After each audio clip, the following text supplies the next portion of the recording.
Shit, Rue. There's no euphoria yet left. Oh, thank God. What are we going to talk about? Where is it? Yeah! Wait. Come here. I've got something to say. You know, just having fun, man. Making movies, big adventure, having a great time. Hello, ladies and gentlemen. Do we got something to say, and are we about to go on a big adventure? Welcome back to the Weekly Geek, the Perk Boys edition. It has been, luckily not, it's just been over a week. I thought it'd be longer, but just been over a week since we're riding again. I'm the Clown Prince of Podcast, Travis Snell, and I'm joined by... That's right. I'm the friendly neighborhood caster, Kirklin Patzer. There you go. Are we talking Spidey today? Maybe? No. No? Just Maybe. That's a good go-to? Yeah. Well, Mike's question, maybe, right? Yep. Mike hit us with a good Patreon question. I haven't fully made, as like a tease to the question, I've not fully made my list. I know there's one on there for sure, and I think there's two, and then the other two, I'm like, I wanted to do live on air some sleuthing and talking now and everything like that. So we'll get there. There's not many, but yeah, we'll go over. There's not many slots to fill. Oh, okay. Yeah, I'm like, right? you're having a hard time. It's only this many. I'm trying to spoil what it is. Yeah, it's only that many. Yeah. So we got some good Patreon questions. We got some light topics, but today we're going to get back to what we were doing in that episode 5 to 7 run of Euphoria when there wasn't much to talk about. And Kirklin and I spent about an hour just talking about random stuff. We're going to do a little of that. We got some topics. We got some good Patreon questions. So this is a warning. If people don't like when we just ramble and talk about random stuff. I got that a couple weeks ago. What was it? It was, I should find the comment. I don't know if I end up deleting it. My favorite thing now is if we get a negative comment, I like to address it and then delete them after, just because they kind of waste their time. Like you're talking about Scary Movie, which was funny enough, right? So we got this on our review here. Some guy said, "You guys sound very delusional." And I said, "Please elaborate." And they go, "This movie is scary. This movie is Scary Movie 5 level terrible. The Wayne brothers are nothing without Keen Ivory Wayans. Him directing and writing the first two are classics. Also, why you will never see him or Damon in scary movies? They are levels of little brothers when it comes to comedy and writing comedy." Now, here's the thing. One, I took umbrage of that's the opinion. That's not delusion. There's nothing. I looked up the definition of disillusion. That's not it. And two, disillusion or delusion. Delusion. I didn't look up disillusion. That was too long for me to spell. And then Keenan, it seems weird when he says they're levels of little brothers when it comes to comedy and writing. I could get that, but at the same time, that guy still directed the first two. And if people don't forget, if people have forgotten, he was in the first Scary Movie, Keen Waves. When they do the Olmsted spoof. Remember, he's on the boat. He's like, "I'm the king of the world," and then of course he gets whipped. That's their older brother. Yeah, so he's there in it. So that on a retro. I did. So okay, you know what? I'll walk it back. Commenter, I say, "Hey, what you're talking about is difference of opinion, not delusion. Thanks for watching, though." They said, "No problem. Poor choice of words on my part. Awesome review, though." You know what? And that's what's great. Hey. And that's why I never delete it right away, because you never know. That's the problem with text and everything like that. You don't know if someone's just like saying that or if they're just like, "I'm here to fuck you up." Like one of our reviews too, where it was like literally we said, "Hey, this is what we're doing for the first hour." It's like, "I don't think you should be talking about your local restaurants. That's not good for the episode." I said, "Hey, buddy, most of the people that have been listening to these episodes have said they preferred they like us doing like the talk radio." And I warn you, that's why every episode I say, "Hey, when me and Kirk are together, what we're usually, unless there's, of course, like if we had a massive trailer or something tonight, then of course we'll be starting that. But when it's lighter news stuff and what people have been enjoying, I'm always gonna say, hey, that's why I got the cutouts. This first 45 minutes hour, it's gonna be us talking about whatever, Rock Papa 2, which again, that's some of the best feedback I've gotten in months. So many people message or sent comments, but like this segment of you guys talking about the Rock and Papa 2. I don't know what the video is tonight. I have a 59-second one, but Maddie sent in a question. And you haven't seen it yet? I haven't seen it. I think it's more like an ad, so we'll see what it is. I don't even know if it's good, but I didn't want to watch in case it was good. Yeah. And then S-Bub sent in a funny video. So I feel like people now are starting to get like, this is the type of vibe of our Weekly Geeks. It's kind of a bit more random, but we're also our main topic, so I can tease them. For both of them are Patreon questions. D-Toll asked me on Tress, told you about ranking the live-action Batman suits. I did not want to do that because I wanted to give it the time, and I honestly don't have an answer. That's not a pre-thought one because Kirklin, like the top 3 for me are a big mix. So I thought, let's do that. Look at those suits. And then Superman Mike asked us what would be our top 4 Letterboxd movies when we were 10 years old. So movies that come out when we're 10, nothing after the fact of that. So kind of like what would be our realm. I'll say what he was inspired by, what his was. So yeah, I just started thinking that list. I had to look at stuff that came out before 2000, you know? It's tough. Yeah. You're Because in throwing me 2000, off. what? Yeah. what did I throw you off about? I said I had to You just stop. looked at me so intensely. I had to. I had to. I feel like Taylor Field for a second. I'm like, yes, I agree. He was struggling through that side quest, man. I listened to today. So he's gone for the first 11 minutes. He's yelling at Madison and his mom. No, I said because I had to pick movies when I was 10. I couldn't pick any movies that was past 2000. I see. Or sorry, Okay. sorry, Clever 2010. girl. I Yeah. meant to say 2010. Damn it, I messed it up. I'm like, but- I think that's why you threw me off. It's like past 2000. I'm like, that could be believable. That I meant means to you're say even older. 2010. Yeah. Fuck. I meant to say 2010. But yeah, we'll be doing that. So how's it going, Kirkland? What you been up to? You almost made us late. I did make you late. It's been good. Very hectic day at work today, though. There was a lot of shit going on. I'm trying to finish because I'm off Friday for a little bit of a vacation. Oh yeah. Just trying to button some things up, and I noticed a boo-boo that I made, and I was like, oh no, that's like a terrible feeling. So it was like after lunch I noticed it. It's like, for fuck's sakes, I'm already like rushing to get all this shit done, and I noticed this, but luckily I'll have some backup with me tomorrow to help me button all that up, because we're supposed to be done end of day tomorrow. But yeah, it's interesting because where I'm at right now with work, I just noticed Travis Told You is up in the top corner. We got to get this fucking. Well, I don't know if I rebranded. I announced on Travis Told You we're not GV anymore. Yeah, it's gonna be Travis Quest. It's gonna be Travis Geek. Travis Quest. That could be like a movie. Yeah, it's probably already a movie if not. It'll be my book. But yeah, just at work, we've been like so ahead of everyone else. So it's been like real, I don't want to say slack, but pretty much slack for the last little while.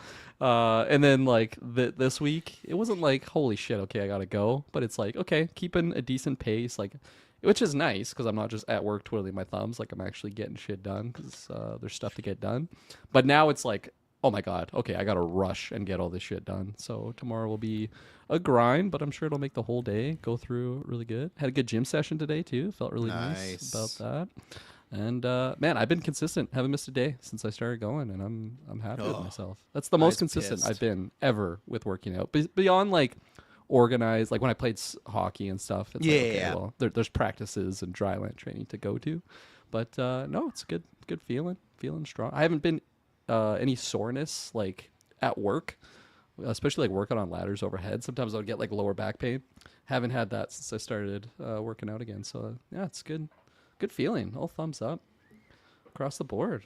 I think this will be a fun episode too. I'm excited to see whatever Papa Tui's got cooking for me. Yeah, there's some videos there, and that's why everybody joined the Discord. I feel like this kind of bled over. Great conversations in the Discord today about The Rock, Tom Cruise, a bunch of Colin Farrell, a bunch of random stuff in there. I think clip, man, I like wanted to save that clip and bring it in here. Your I might glim. do that as we're going. Your glim. Yeah, What does he say? He's like, you don't even know what Ritalin is. You don't know what Ritalin is? Your glim.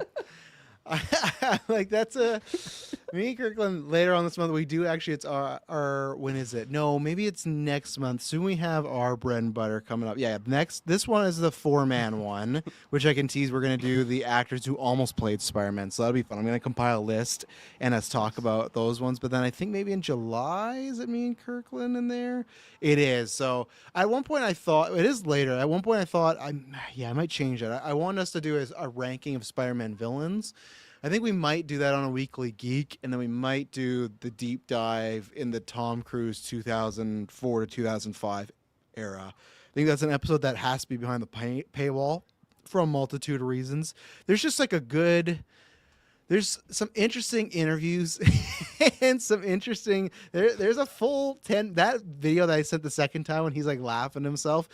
It's just a 10-minute video of him in a chair talking about psychology with the Mission Impossible music playing behind him. And it's just like, obviously that's why I've always said in my life,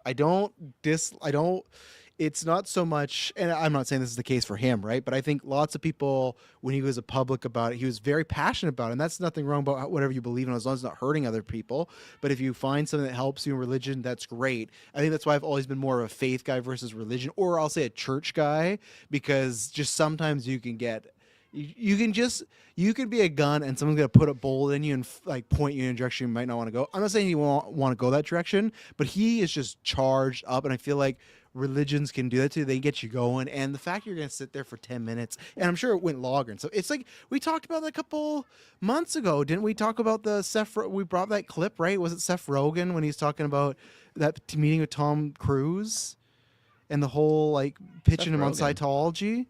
I might have to find this. I feel like you described it, but I don't remember seeing the actual clip. I'll see if there's a clip. I swear he was doing this while he was promoting his book.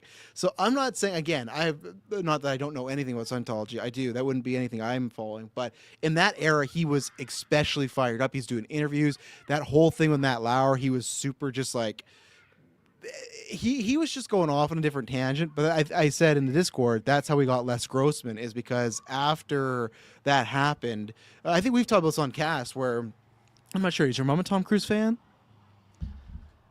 My mom? Yeah. I don't think so. I think she heard the Scientology stuff and she's like, this guy's fucking wacko. Shay hates him. Yeah, I was gonna say, I can't speak for every woman like our mother's age, but I remember growing up and my mom and auntie hating him, and that's because like a lot of stuff happened with that Brooke Shields. Like she had postpartum, and then took antidepressants, and again, the guy did eventually apologize. Oh, I was in the wrong, shouldn't have done that. I think he was just like a religious version of like coked up. He was just like, oh man, I got to go out there and spread the gospel and what's going on. But I think that hurt him with a lot of women. But that's why he did Les Grossman, because after everything that went down in 05 and 06, because Tropic Thunder's 08, so it's about 2 years later, he just had this vibe of like, oh, Tom, like this guy's not cool. That's when he was doing the couch. Like we got to watch the whole Oprah interview with him couch jumping. Like we got to watch that whole thing. Was that about Katie Holmes? Wasn't it about Katie Holmes? It was about his whole life of that thing, but yes, it was about Katie Holmes, about finding the perfect woman and everything like that. And you know, so okay, hey, I got the Scary clip Movie here. did a spoof of it. I can't remember what movie it was, but you know, and that's why he did Les Grossman, because I think there's two types of spoof, right? I'm not spoiling a big line, but like there is a line in Scary Movie 6 when they're like, oh, you know, it was scary, Saltburn. You know that English guy with the huge cock? That was scary. That's the good spoof you want, where it's like they're just making fun of Barry because he's got a big cock. That's where you're sitting back like, not bad. Or even Jordan Peele like texting Marlon Wayans, be like, you guys are doing my movies, right? Like you're gonna spoof some.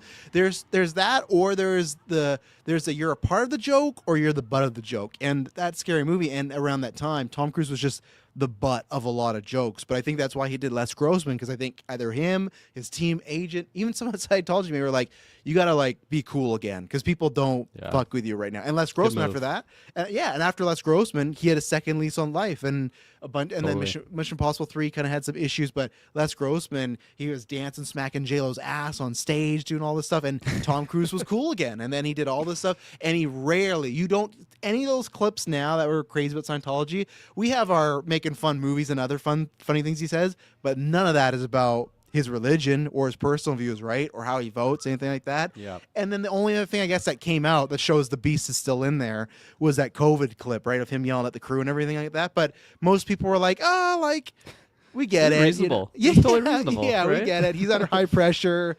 I got to find like a notes of all the Tom Cruise ones we have to watch. But here's the Seth Rogen thing he was talking about. Oh, bizarre. We had been meeting with him for a long time, a few hours. I have seen this, actually. And again, I said, like, I'm a huge Tom Cruise fan. Like, I fucking love Tom Cruise. Like, I see every Tom Cruise the blue movie. Like, I go to theaters. I can't wait.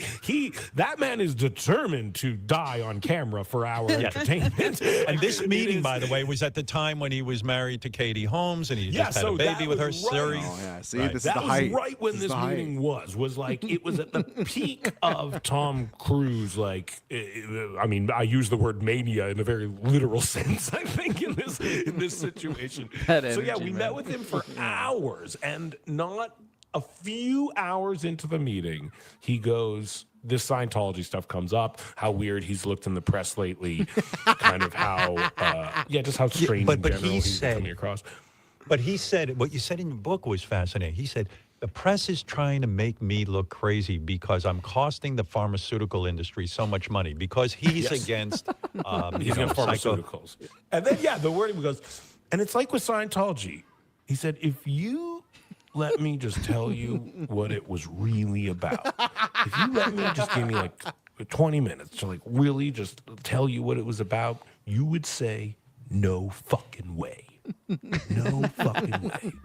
I remember being like, I remember like the wording was, I was like, is that a good thing to be saying? Is that a bad thing to be saying? And I remember saying like, if you let me tell you about Jewish people, you would say, no fucking way, man. No fucking way. And then I remember there was this very like loaded moment where he says this to us. If you just gave me like 20 minutes to tell you about this, you would say, no fucking way. And me and Jen are looking at each other and I'm like, is he going to bite? Am I going to bite? How can we come out of this? Are we strong enough to have him do this to us and not be converted? I don't know if I am. I'm generally a weak-willed, weak-minded person, I would assume, on the grand scale of people. If they got him, what chance do I have? You know? And thank God Judd was like, I think we're good. Like, let's just talk about movies. Right.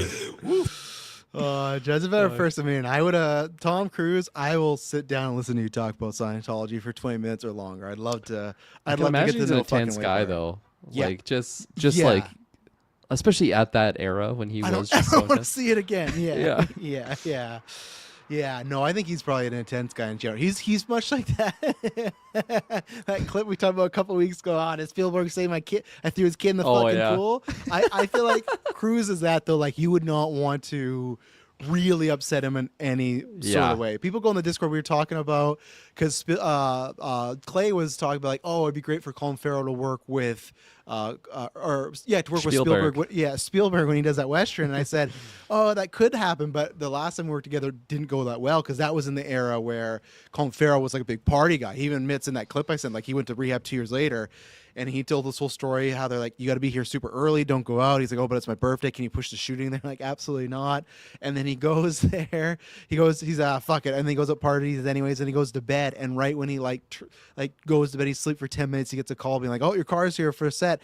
And he gets there. He said he took like 46 takes to get this one line. And he didn't say it. But he much imply like Cruise was like had it up to there with him. Like, oh, like what's going on? Yeah. Which that I get too, because especially Spielberg, Cruise, I imagine, what was the budget on Minority Report? Like, I imagine that was not a cheap movie. Like, and I feel like you're like feeling at that point, especially at that point too, Spielberg and Cruise, you feel like that's like in 2002, that's the best of the best right there, right? That's like the biggest actor, biggest director, even then budget 102. I just feel like you're sitting there like you're fucking killing our whatever. But I hope one day we can do. There's so many movies, like whether they're Cruise or Spielberg, I'd love to do Minority Report. Have you seen Minority Report before? Oh yeah. Absolutely. Love that movie, man. I love the movie. Yeah, I had the fucking GameCube game. Did you ever hear about that? I didn't know there was a game. That's crazy. There is, but they didn't get Cruise to agree or pay him enough to use his likeness. So they used they did the whole movie, Just but a it's white not man. Cruise's face. Yeah, I'll have to find it, but it's not Cruise's face. Yeah, it's just a white guy That's with weird. like whatever hair. So, but yeah, maybe the next Bread and Butter when me and Kirklin host, we might talk. We might do a deep dive on the Tom Cruise era there, because there must be some good stuff. Oh my God, like who the fuck is this guy? Like look at him. when he's like retired, like they gotta, oh my God, that hair and everything. What the fuck? Yeah, you can see this cut. I'm trying to pull up a cover that's like Everybody runs. You can see that they try and make it look like somewhat. Oh, hang on, I'm sharing the wrong screen there. Let me kill this. They try to make it look somewhat like Tom Cruise on this cover. Like if you were to glance, Yeah. you could be like, okay, that's Cruise, but in the game, it's not Cruise. But I had that game. I think probably it's one of those classics where it was probably like $5, bombed, fucking suck, and your parents or grandparents were like, I'll buy him this and get him it. But you know what? 3.8 on Amazon. Not bad, you know? Not bad. Not bad, so. But yeah, just like in the future, like the life of Tom Cruise, whether he does like a memoir or just like a massive documentary that comes out. I think you do a whole series on him. He's an interesting cat. Yeah, I wish they would. I don't think they would. One of my favorite ones a couple years ago was the one they did on Arnold. Obviously, Arnold comes up a lot on this show, but that one was actually really good because when they Is that the one from the meme that I kept sharing? Not that one. Not the I'm always coming. I do want to watch that one. That's the OG one when he's like obviously young. This is like a couple years ago when it's like a retrospective on his whole life. But what's great about that, like when they talk about like some of the bad policies he had, or cheating on his wife, or even like inappropriate touching women, he like talks about it and he owns up to it. He's like, yeah, I was fucked. Like I was such an asshole in this era. I made so many mistakes. And like he goes, and it's not like skirted by. He's like, you know what, respect. Like, and I don't think it was anything like crazy bad. Some of the stuff they were talking about, it was bad, but not like a murder or anything like that. And it seemed like he was regretful of it. But lots of people wouldn't do that, right? Lots of people wouldn't maybe touch upon some of those things. So, and I don't know if he would. You know, and again, not that he needs to really touch upon it because, like, he did apologize to some people, but I don't know. It would be interesting to get a full documentary on him. Yeah. So, no, yeah, I don't really know much about his life beyond like the main stuff that's known, but it's interesting. But I could totally see, you know, unfortunately, some of that stuff being. I mean, look at this guy. Because I'm a stud, I'm ballsy. I don't take no shit from anyone. Like, yeah, that guy, he doesn't take shit from no one. He was on a power trip wants. in that era. Yeah, you absolutely. know. And, like, the ego, right? Like, he's Mr. Universe and everything, and he's just, like, He became the standard governor. for, like... Mr. Universe. Then he became the biggest movie star of, like, at least a couple years. Even if you're the biggest movie star for 1 year, that's going to give you an ego. And then he became the governor of California. Yeah. You know, like that guy. Who was that president who was an actor? What the fuck was his name? Donald J. Trump? No, Ronald Reagan. Yeah, Reagan. Yeah. Yeah. Similar, right? Yeah, except he doesn't have a clip like that. That was his wife saying that, you know? I'm a stud. Who, Mrs. Reagan? Yeah, do you not know the stories about Miss Reagan? Was she a fucking bad motherfucker? Was she wearing glasses like that, smoking stogies? That might be a Patreon cast. I guess there's a whole legend. I don't know. I clearly don't know. So yeah, add that in to the bread and butter for the future. Well, let me see what Google. Teach me the lore. What's the PG version? What is the legend about Nancy? The PG version. Reagan? There must be bad Let's stuff see. if you're saying that. Of course. See, that's what comes up. First thing comes up: ultimate protector and advisor. All right. Let me see. Okay. This here's just we won't get into the full article. This just sums it up. This just sums it up in the headline. This is from Slate. This was published in 2021. The title of the headline is, "Was Nancy Reagan really Hollywood's blowjob queen?" Actual story is more interesting. Yeah, so we'll get there. But if you ever see a Nancy Reagan meme, that would be where it came from. So and she was doing the "I'm stud, I'm ballsy" and whatnot. So I like this kid.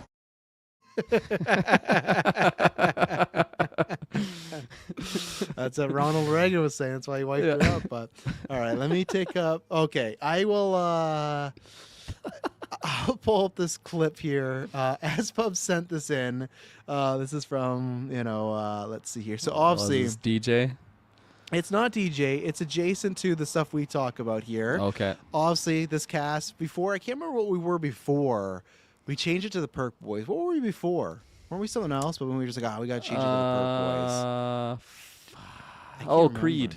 Oh, Creed. Right, we were Creed. Yeah, Boys. which we still rep sometimes. Yeah, but he just asked if you had ever seen this clip, so I'm just gonna play it, and we're just gonna. Means music. It's a little loud, but I can't get it. Is that a wrestler? No, that's not Karen Jarrett's music. That's the music of the Olympic gold medalist. Kurt Angle repelling into the impact zone. Hit. I'm gonna mute this now because I can't get this any quieter. We'll do slow motion.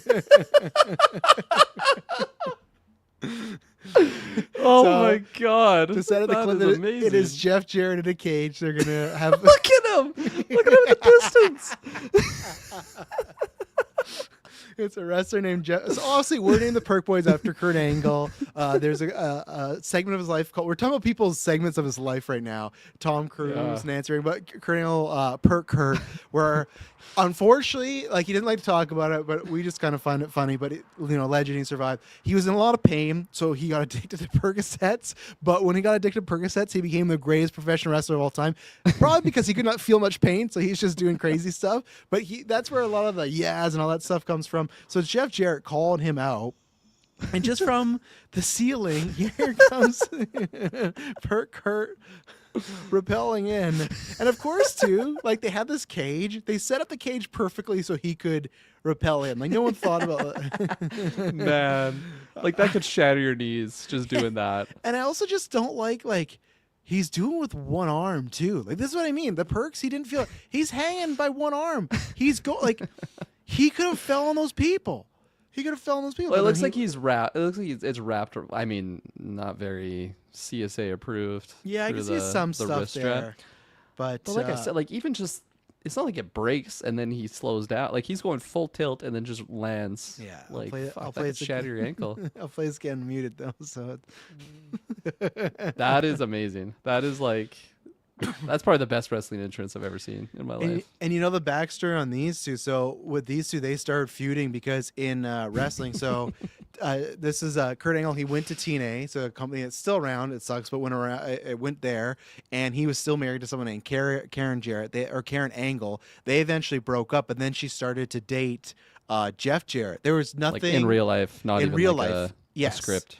In real life, there was nothing crazy about it. They didn't have an affair or anything. It was after a divorce, but still, they're in the same company.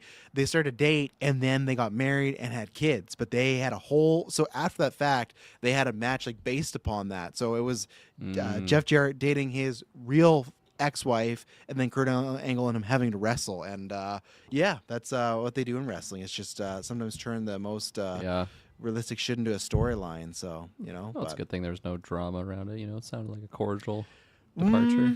Or is it because of the Perks? I think I think there was drama. I think they just decided to let business be business because they know there's money involved, right? Because that's something. I don't think you know this story, but there's two wrestlers named Edge and Matt Hardy. You might have heard them before, but anyways, Matt Hardy was this guy. He was engaged to a female wrestler named Lita. He got injured, so he was off the road. While he was off the road, said female started having an affair with his friend Edge, and then he found out about it. During that time, he got released, but then people in the crowd found out about that, and they kept chanting Matt Hardy, Matt Hardy, Matt Hardy. So it was so hot that they brought him back, but they had to work together. So this was within the same calendar year. So imagine that this guy had an affair, was one of your best friends, had an affair with your girlfriend, now is dating your girlfriend. First feud when you come back is you got to work with that guy, but it's because that's what the fans want, right? Because there's lots of money involved. That's where wrestling's a fucking weird business, but that's where it's best because you can blur those lines, right? And the way they did it when he came back, they made it look like he actually entered the arena by himself. Like it wasn't like a real scripted thing. They make it look like he was buying tickets to get in there and try and ruin these segments and stuff. And then so there's some good magic and stuff. We find that all the time. There's nothing more I like working people. There's nothing more I like better than getting messages over the past few years, whether it's been with Scott, whether it's been stuff with us, whether it's been February 1st, whether it's been anything. I love getting those is this real? Is this not? Or whatnot? It's and every time I think we're done and can't fool the people, we get a couple more of them, You got me. I remember my mom sent me screenshots. Hidalgo sent me screenshots. Travis really done? What's going on here? That was my let him cook. That was my peak. I got a lot of people there. I'm trying to think. I think at that point in time, I'm I don't even know what to answer, so we'll just see what happens. I think that's what I told them. I was trying to find. What's this? Because you're committed. You're not dipping your toes in. You're going all in. Oh yeah, and I'll have people too if they. There you go. I have muted. I'm going to pull up some Perk Angle stuff quickly here because I saw a best stuff below that. Because people will do that. They will try and they'll message me and they'll say something like they're in on it. They're trying to get me to answer something, and I won't. And I remember there was one person. I'm not going to say who they are, but I got receipts. They said they weren't fooled. They were. I found out through somebody else that they were fooled, but then when I told them, like, oh yeah, I knew the whole time. But I knew someone that's like showed me the screenshots that they were actively fooled and didn't know what was going on. It's like it's okay to admit that you got worked here, but yeah, like look, I've that's what Stress worked me even after he had told me what the real story was. LOL. Yeah, that's there was one that was a different one. That was to set up me and Chris's thing. That was because S-Bubs and David are hard to get because they're they're wrestling savvy. But I did get S-Bubs with one. I was like, okay, because I know when to sell it and I know when to like make it seem like it's something really legit or whatnot. But yeah, Perking old best moments. I didn't mute it, so I don't know if there's any. Yeah, just full of heads. What's a guy? Gosh, just that's like my favorite one. Yeah, yeah. Okay, that's not like, Perking. it's not a big target. No, that's 1999. That's him, isn't it? No, but it wasn't him on oh, the not Perks. Angle. No. Okay. Lands right on his neck Just there. Right on his neck, yeah. Yeah, see, some of these they've mixed them in. That's a bad one. He just fully misses the guy. Just misses the guy. Look at that. He lands on his neck. And you gotta remember, he already had a broken neck. He won. Yeah, he won an Olympic medal. A true Olympian. Yeah. Yeah. And before we continue on other stuff, so Maddie, he had asked. Oh, sorry. Go ahead. I was just gonna say it's kind of fun too because before I really knew anything about this, I'm pretty sure I saw his last wrestling match live with WrestleMania, right? Yes, that was? We did watch that. Yeah, it wasn't a so great it's match, like a full but circle yes, thing. Definitely not a greatest match, and at that point in time, I had no idea really the significance of the character at all. But yeah, I was there. That was that super long WrestleMania 2 because it was main evented by Charlotte, Ron, and Becky, but it was like a 5-hour Batista versus Triple H. Yeah, that was great because remember that was in the that I haven't used that one in a while. But Give Me What I Want. You know what I want. I gotta pull it up. I gotta pull that up. That's one of my favorites. I want you, WrestleMania. My favorite thing about that is after he revealed that the reason that meme was born is because he forgot his line. He did not know what he was supposed to say. So I'll try. And he's just spitting. He's just full spitting. I'll pull up the promo. It's so good, and because like Batista. At that time too, he's improved as an actor, so you just think it's him like improving, like, oh yeah, he's got this now and everything. But let's see here. And like, what's because you think Triple H like knows what he's supposed to say? Like 100%. As the guy who's like booking stuff now. Yeah. Let's see if I can find. Give me what I want. Stand it.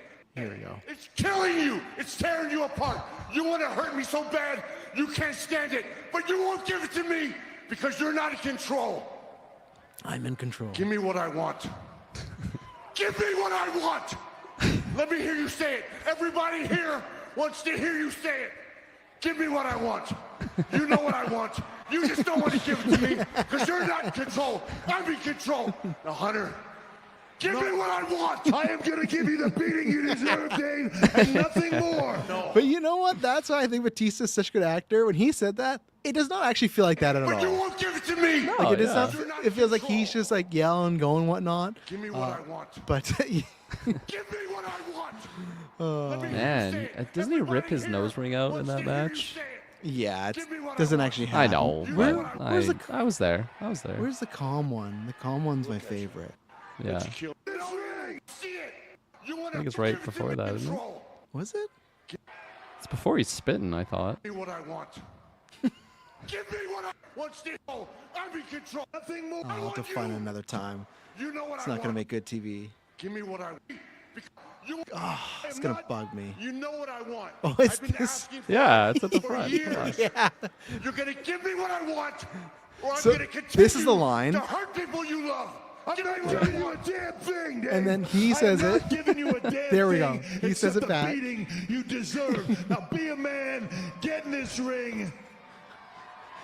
Face me like a man. And then Batista, because the next line Triple So H says, he doesn't know this next part of what to say. So he just 'cause doubles in. When Triple H says the line again after, he does say the same thing of like, I'm going to give you the beating you deserve. So they're back in the place. Oh, now this makes it better because now I know. So this way, so.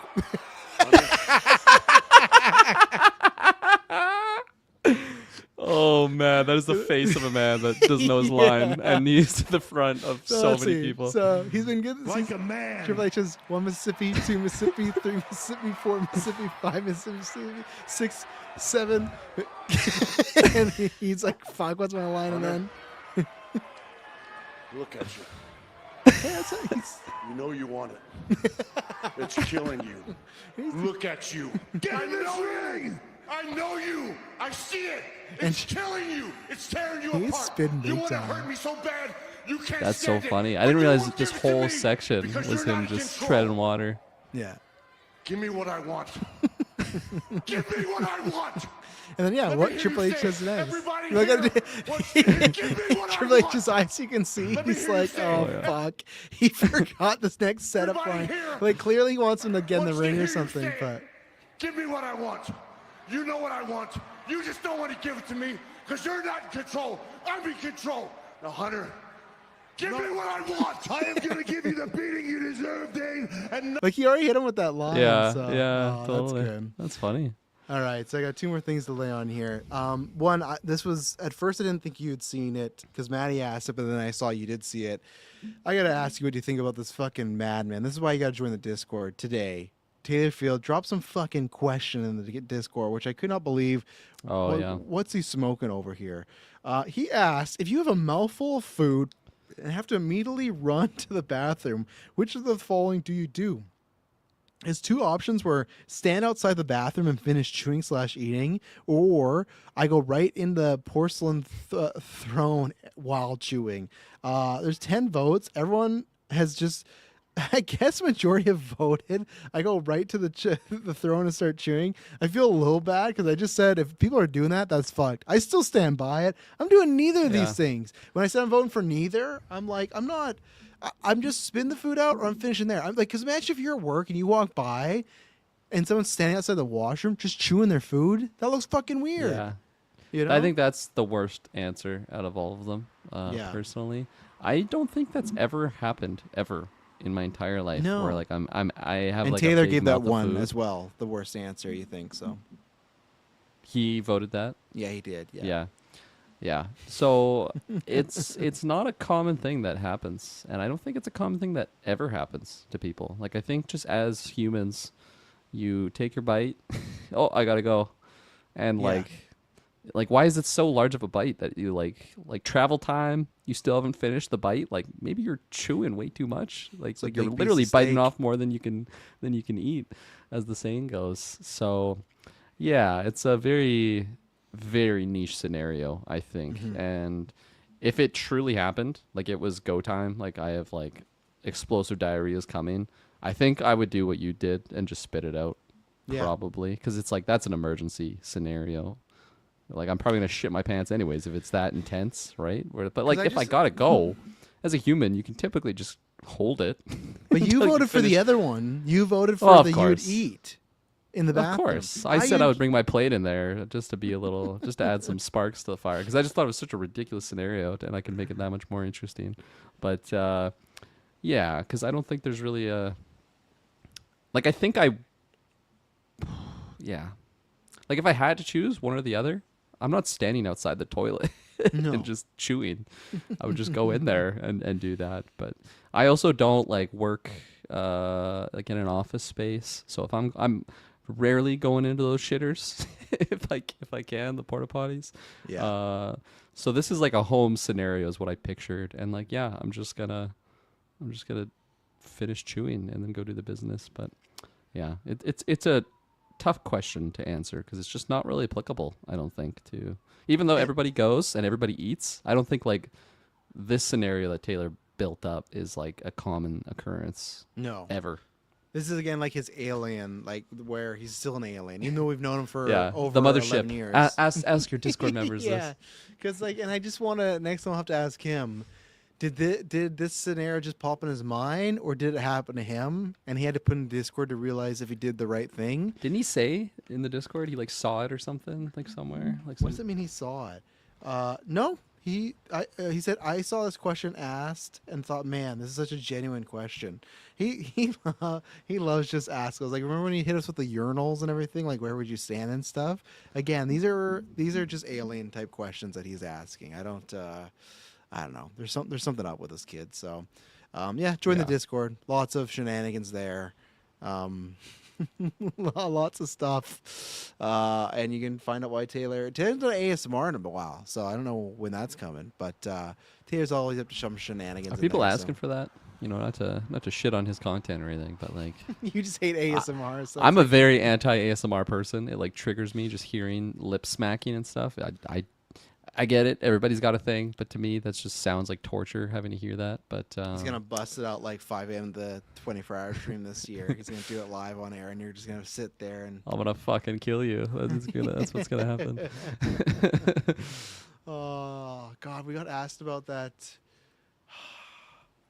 Norman Reedus Fetus asked it. Yes, he asked. He asked the origin of what that was. Yeah. Which is, you know, I'm surprised we don't get asked that more often, because I feel like at this point we have so many clips saved or like random little inside jokes that, of course, you know, it's best if you know the inside jokes, so we try and make somewhat of an effort to let people know those things, but you can only do that so many times. This I'm gonna fucking kill you! Yeah. That might be though the most niche one out of all the clips that I'm looking at, right? You think so? I think what's more niche on there, because even the "Come to Me More," people might not know that's Dexter, but they know What is this stuff? Gasoline. we don't use it enough. It's tough. The reason I'll push back is because this is why I love the Discord and I love our listeners. They started using the gas emoji unprompted. I started to use it, and then I didn't be like, "Hey guys, let's all use it together." So that's why I don't think it's niche, because like, okay, gasoline. Like, we got two things: it's juice or it's gasoline. And I think, remember we talked about this before. And I'm gonna post this question after this first. This one's pretty niche too. Okay. Oh, hang on. We're gonna take an ad break. I forgot about that. Take an ad break. And we're back. What's the niche one? Oh! Not right say now. no? It's not. Maybe in a couple years, but not right now, because one, that meme was very popular, and we spent all 24 hours doing that. That came up so much. Okay, I know it's on your fair phone, enough. but we did that so much. So that's where I would say no. What did I say that the gasoline? I think what I've figured out now, because we one point talked about some newscasts and we never circled back to it. Like, what's the difference between the juice emoji and the gas emoji, right? Because to me, I'm always like, oh, which should I use in this scenario? So for me, people don't got to subscribe to this. To me, juice is potential. Gasoline is something that's happened. So if if it's like an idea or a question or a thought or even a trailer or even like a casting, right? You'd be like, oh, so-and-so got cast as Batman. Be like, oh, that's juicy. And then when you see the movie, that's gasoline. That's what I'm working with now. Like, juice is the idea of something that could be good, where gasoline is the full-on, no, that's good. That's where I am. Yeah, that's the differentiation. I feel like, between. I mean, it's fair reasoning. For me personally, I feel like gasoline is like a higher tier than juice. Like, yes, like I agree. there's juice there, but then if it's gas, like that's cooking. good, you know, that's usable. You can throw that in a combustible engine and get somewhere. Whereas juice, like, you know, you can power up a human with that. Get hydrate a little bit with some juice. You power up human gasoline. Like fucking chocolate. What the hell is this stuff? Gasoline. It's just so It's his infectious laugh, too with man. his laugh. Yeah. Fuck, I would love to recreate that. Oh, jeez. That's such a chocolate mousse. Shout out Chocolate Moose, man. What a legend. Check out our top secret commentary track and honor Val. There's one more thing. Oh, right. Got one Papa 2 clip before we start getting to stuff. Yes. Just scheduling this week. There's tons of side quests on there. So obviously I did 2 watch-alongs last week, and then me and Dylan did the one for State of Play for our side quest. You guys did one for Summer Games Fest and Xbox last night, and then Dylan dropped in a 10-1 because we all abandoned him.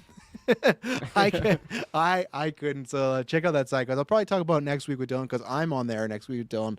We're doing a retro for Donkey Kong 64. I've been playing that the past couple of days. I'm very excited to talk about that with him, because I've been waiting for that for a bit. But Yeah, then Ocarina of Time, I was like, I can't.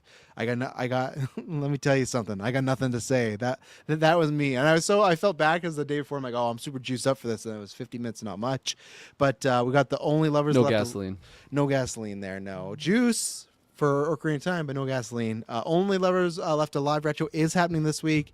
We had some scheduling conflicts last week, so it's going to happen this week. And then Ang Lee's Hulk, the 2003 Hulk, we're going to be talking about that. And I will announce too that in the feeds right now, obviously this is why you go to Patreon, because you can get every single episode ad free, everything we've done. I'll explain more about that in a second. But we're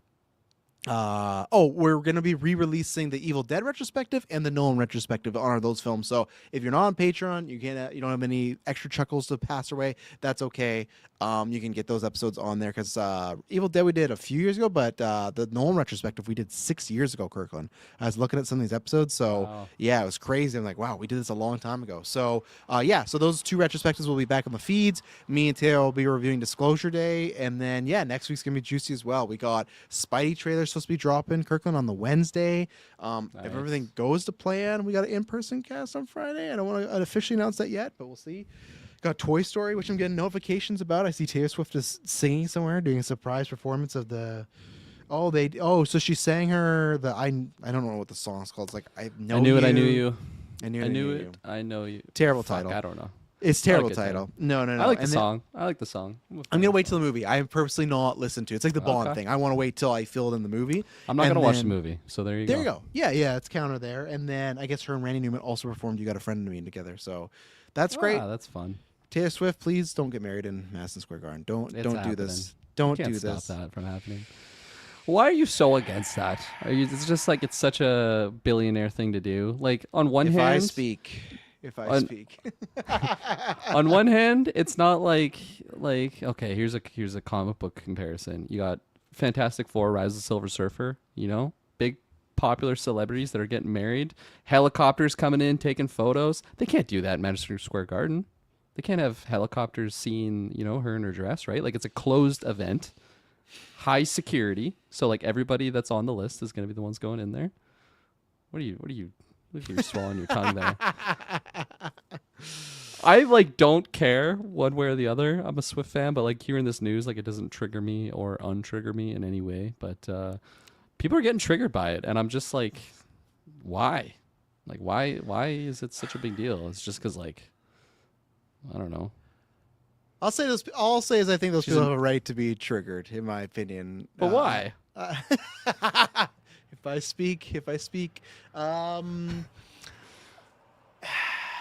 don't understand why you're tiptoeing around like you're gonna offend people. This is just the clip in 5 years, Kirkland. If one of our movies ever blow up, and this is the clip where they get me. This is the clip where they go. This is the clip where they go through 11 years of footage. There, got him. I guess is it just like an anti-billionaire thing? It's like there's a bit of that. A waste of funds and everything. I don't know.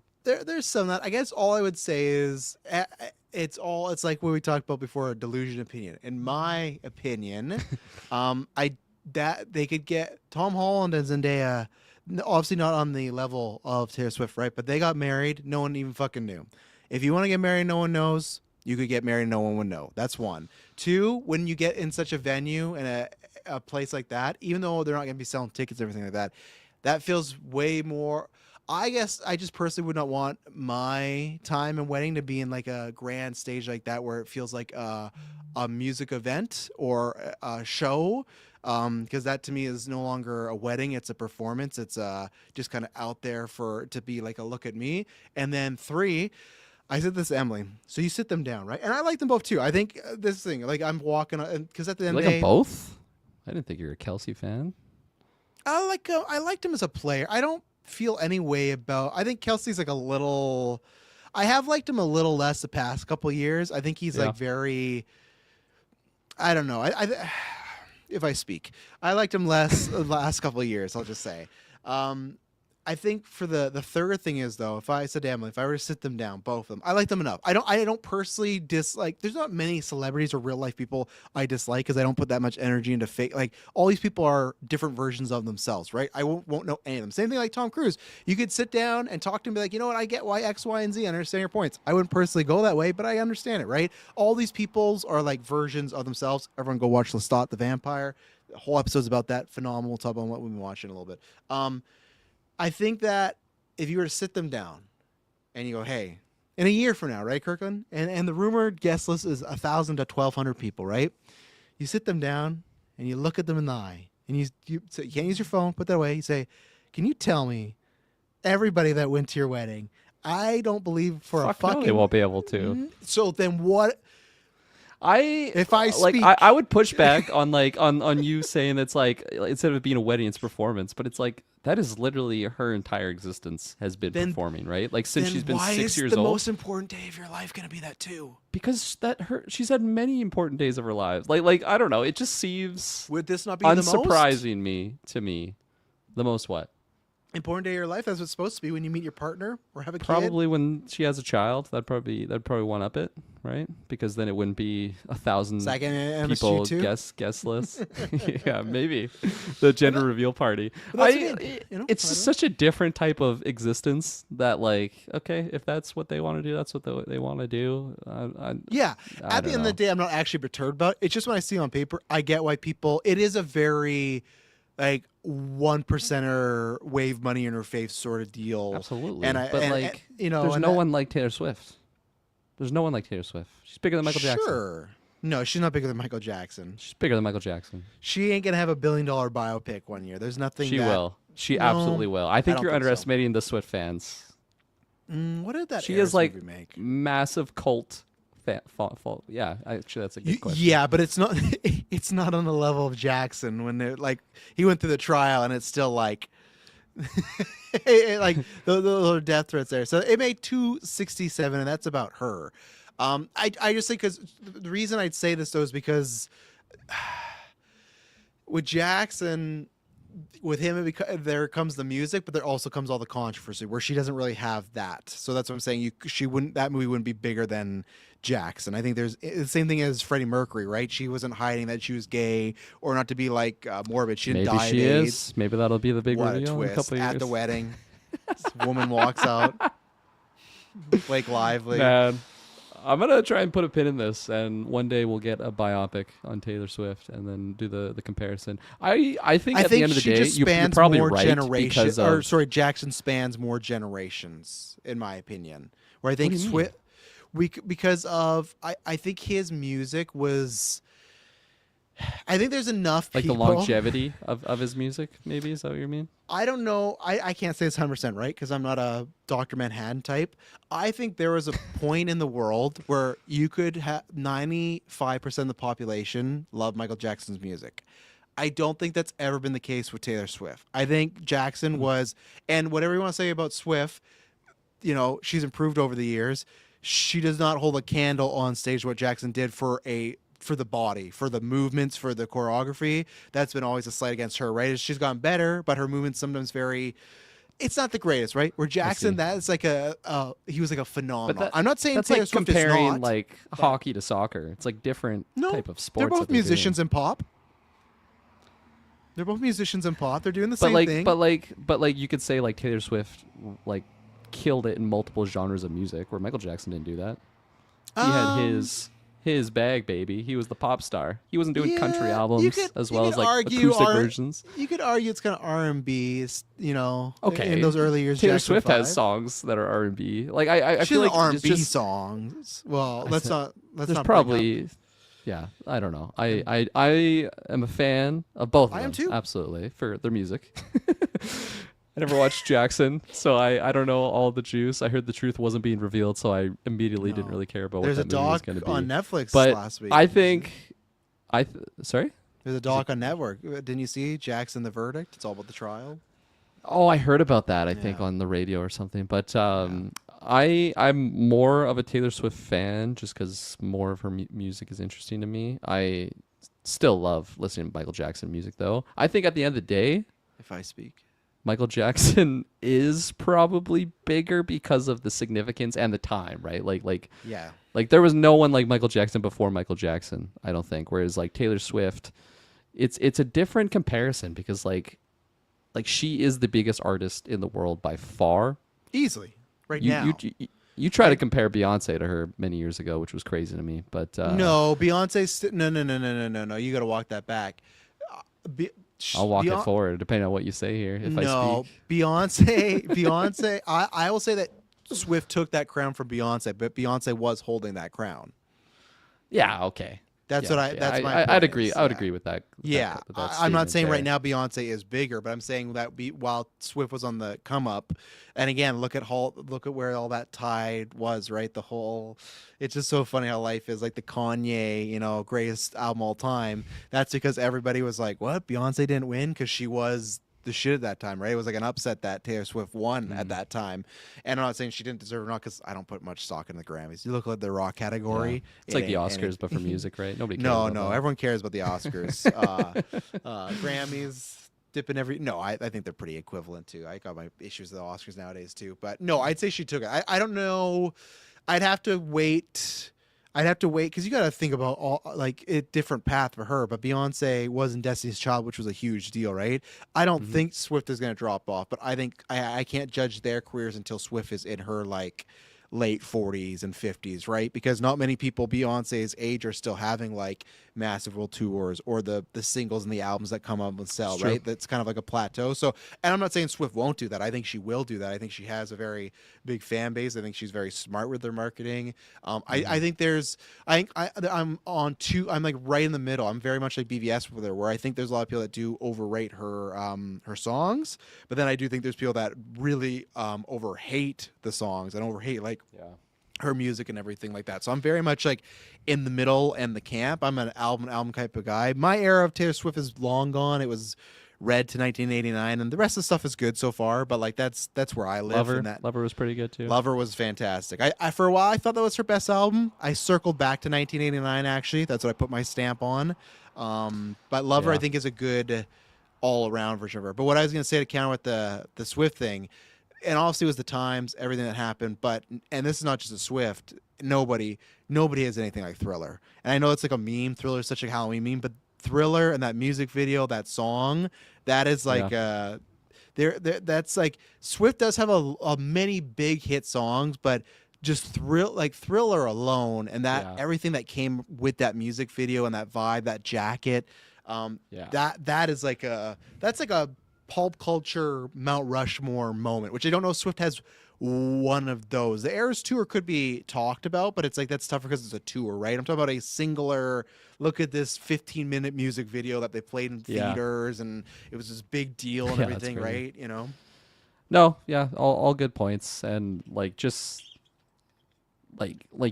bring up Thriller, that wouldn't have even been my immediate pick for a Michael Jackson. Just the idea of Billie Jean and what that song, not even just the content of what that song is, but just the manufacturing of it. And then you already brought up, just his dances that go along. It's just crazy because nobody was doing stuff like that. And then you see him perform live and it's just how does somebody do this? And then he just has the vocal range of what he has. Obviously, he was basically engineered as a child to become that, right? Yes. He was abused by his father, basically a perfect singer. Shit, Michael. You gotta play. This and he song was right. a perfect singer, but clearly there's many mental things that came out of it, and then there's a whole other bag of worms around that character. But it's just he's since passed now, but man, I think Taylor Swift is just gonna keep going until she's 90. It's just gonna be at the end of the day, her discography. He died, I guess so. Yeah, that's kind of how. Because wasn't he ramping up for a tour? And it actually was supposed to be his last tour, but I doubt it was gonna be his last. They always say it's their last tour, right? And they make a bunch of money, and then I think it was his last album that he put out. I can't remember the name of it right now, but I just randomly one of those songs came on my Spotify playlist. Chicago, that song. I don't know if you've heard it, man. I'm how have I never heard this before? And then I clicked on the album and it was released in 2014, which I believe he died Is it well the This Is It before album? that. Probably. Is that the one they made for the movie? Okay, I'm not sure about that. Maybe not. Maybe not. But regardless, it was man, this guy. This guy, like even in like the later albums that aren't like the more well known, like you already Yeah. listed with Thriller, Billie Jean's. It's Escape. There you go. Thank you, S Bubs. Yeah, that one. Give that one a Oh, listen. is that the one when he has like the thing around? Yeah, him? there's like loops Yeah. and shit around him. Yeah, it's a wild thing. Yeah, so I guess the two mountains I'll die on is one. Yeah, Swift isn't Michael. Michael's the top tier. Taking all the personal stuff out because that's a whole different bag. I'm separating art from the artist. There's that. No, include it. and You he's have to still in my include it. No, who's your favorite? that stuff in the music industry to find somebody that has no skeletons in their Taylor closet. Swift, right? Supposedly. If I speak. Just abusing Travis Kelce. That's like what comes out in a couple of years. He's just all bruised. Yeah. You're quitting football. This is your last year. No, she's making him still do it. Get back out there. Put my like perking him up. Just you know who Kurt Angle is? They do like their first game of the year, and he just comes fucking rappelling in on the. Which full circle this cast, that guy Jeff Jarrett that was in the feud with Kurt Angle, Taylor Swift used to babysit his kids. So there you go. Holy fuck, that's random. Because they That's both very lived in random. Tennessee, so they knew each Wow, other. The families okay. knew each other and stuff. So there you go, full circle. But yeah, Interesting. Emily told me some Swifties were saying that it's like a thing they're putting out to be like it's a fake, like it's a screen, the MSG thing. I really hope so. 'Cause I just it's but That would hey, be cool. That would be a pretty cool. Holy fuck! What a massive Riddler type.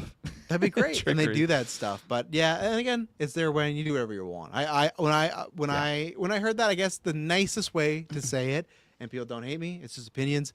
It just sounded tacky. That's just what it sounded a little tacky to me, and that sounds You're weird allowed because to it's have something your that, opinion, even if you're Yeah. disillusioned or delusioned. yeah, I'm whatever. delusion, all that stuff. So, God, what we're gonna find? I was gonna go somewhere else, and we got to this debate. That's what happens. Papa Tui, right? We still got Papa Tui to yeah, bring I'll up. see what this video is. I don't know if it's good or bad or what the deal is.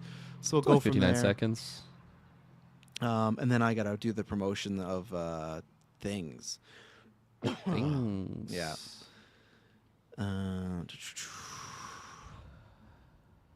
Look at that Where? beautiful sky in the background there.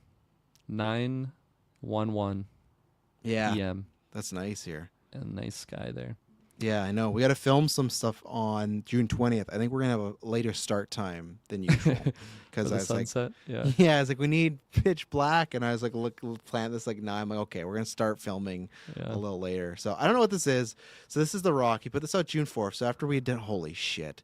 Okay, so look, and then even then, God, these fucking names, man. I forgot about the names of these products. it's just a paragraph, like who I try, like sometimes Looks I like do, chat wrote this, man. It's like include my products. Say that for my whole life. I've been obsessed with fragrances. I do this sometimes when I release a schedule of the week or when it's Extra Life or GV Day because like I want to fit everything in there. Fine, but all this is so much better. And then look like the first one. Maybe we'll go over this after, but I felt like he had different name, like because he was saying one was like yeah.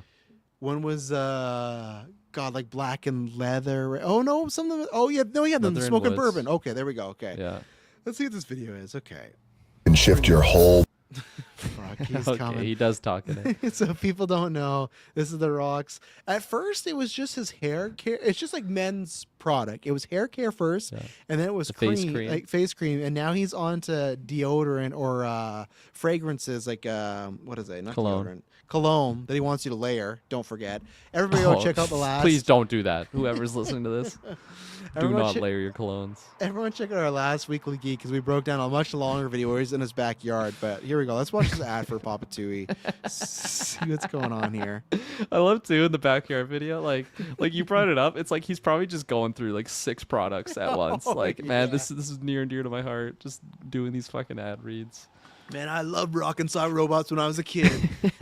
So introducing the Rock and Hungry Rock Hungry Robots. Hippos? Yeah, Hungry Rock. Hungry Dwayne's. It's just like a bunch of him. Oh, man. All right, here we go. The right scent can shift your whole point of view Okay. and change your entire mood. Just like that. Wait, what just happened? Run that back. I missed it. Just like that? I missed it. The right scent can shift your whole point of view and change your entire mood. So I'm looking at the ocean here. Just like Now that. I'm in Hollywood. So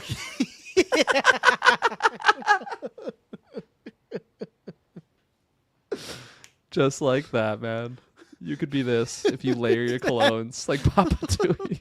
Like, that's what he's implying here. Is that the fragrances got him to where he is, which I know is not the case. A false man. Whatever people want to say, he is a hard worker. Save that screenshot. I am, I suppose. I just I'll print screenshot screen. it now. Yeah, print screen it. Holy fuck. Oh, do you print screen it there, Kirkland? Yeah, the GV logo's kind of covering it, but That's we'll fine. work with it. You should crop it. What you should do right now is SBubs, you screenshot it. Everybody right now, Kirkland, myself, SBubs, anyone else is listening, go drop this picture in the chat right now. You'll only know this. This is why you gotta listen live. You'll only know to listen to this. I'll be the first to do it. Just in the main general. No words. Nothing. Just put. And you have the GV in there too? No, I don't. I just have him in there. What? How did you get that? Okay. I screenshot the original video. That's how. Oh, that's how. Okay. But the I got GV's GV in fine. mine. Yeah, that's fine. But I'm gonna drop it right now on there, and I'm that'll be dropping that's gonna be a screenshot in the future. There we go. He looks like he's like a leader. Like, Oh yeah. holy Christ. He is like a fucking cult leader. Holy shit. You're totally right.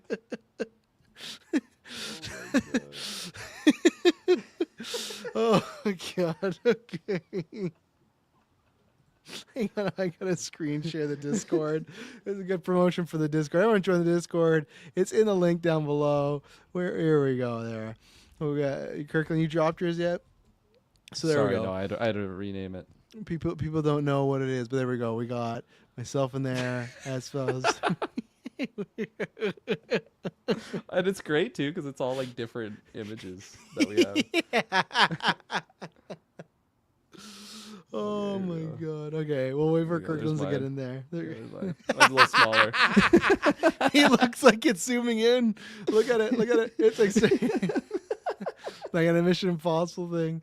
All right, I'll pull the Papa Tua back up. Oh, I love this man so much. He's such a machine. All right, here we go. Yeah.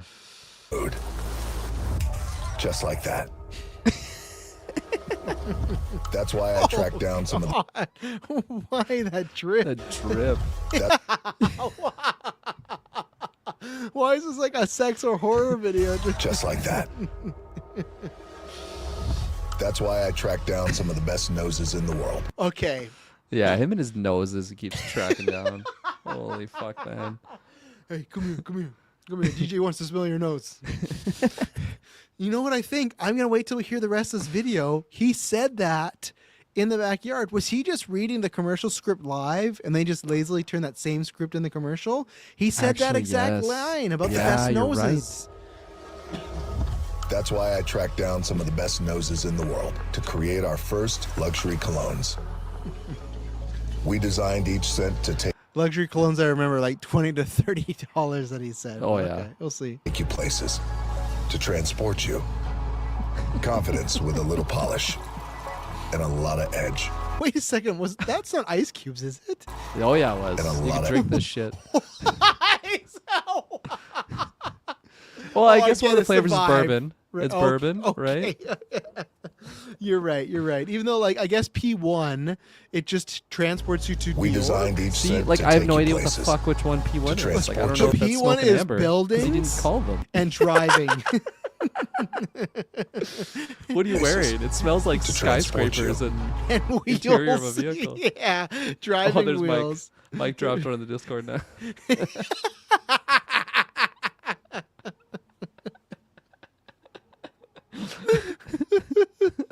Oh, that's perfect. Okay, let's. Oh, thank you, Mike. That's great. Confidence with a little polish Okay, confidence with a little polish. That's and a P1. lot of edge. A lot And of always edge. a good drink. He is drinking it. Yeah. That's why he's so fucked up. He's drinking this stuff accidentally. Thinks it's a bourbon. And always a good drink. I'm not gonna save it, but I might save that in the future. That might be another reaction from me. Okay. P7. Magnetic pull. Okay, woods. Grounded salt. Moss.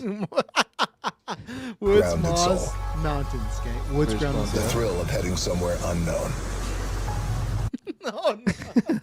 Oh man. It's just a mini short film. He pops up every time, which I get. But The thrill of heading I somewhere mean, you're not unknown. buying this for the product, right? You're buying it for the rock. It's never about where okay, you are. 21. It's always about where you're going. Fire. That's it. That's 21 is just sparks. That's all I have. It's always about where you're going.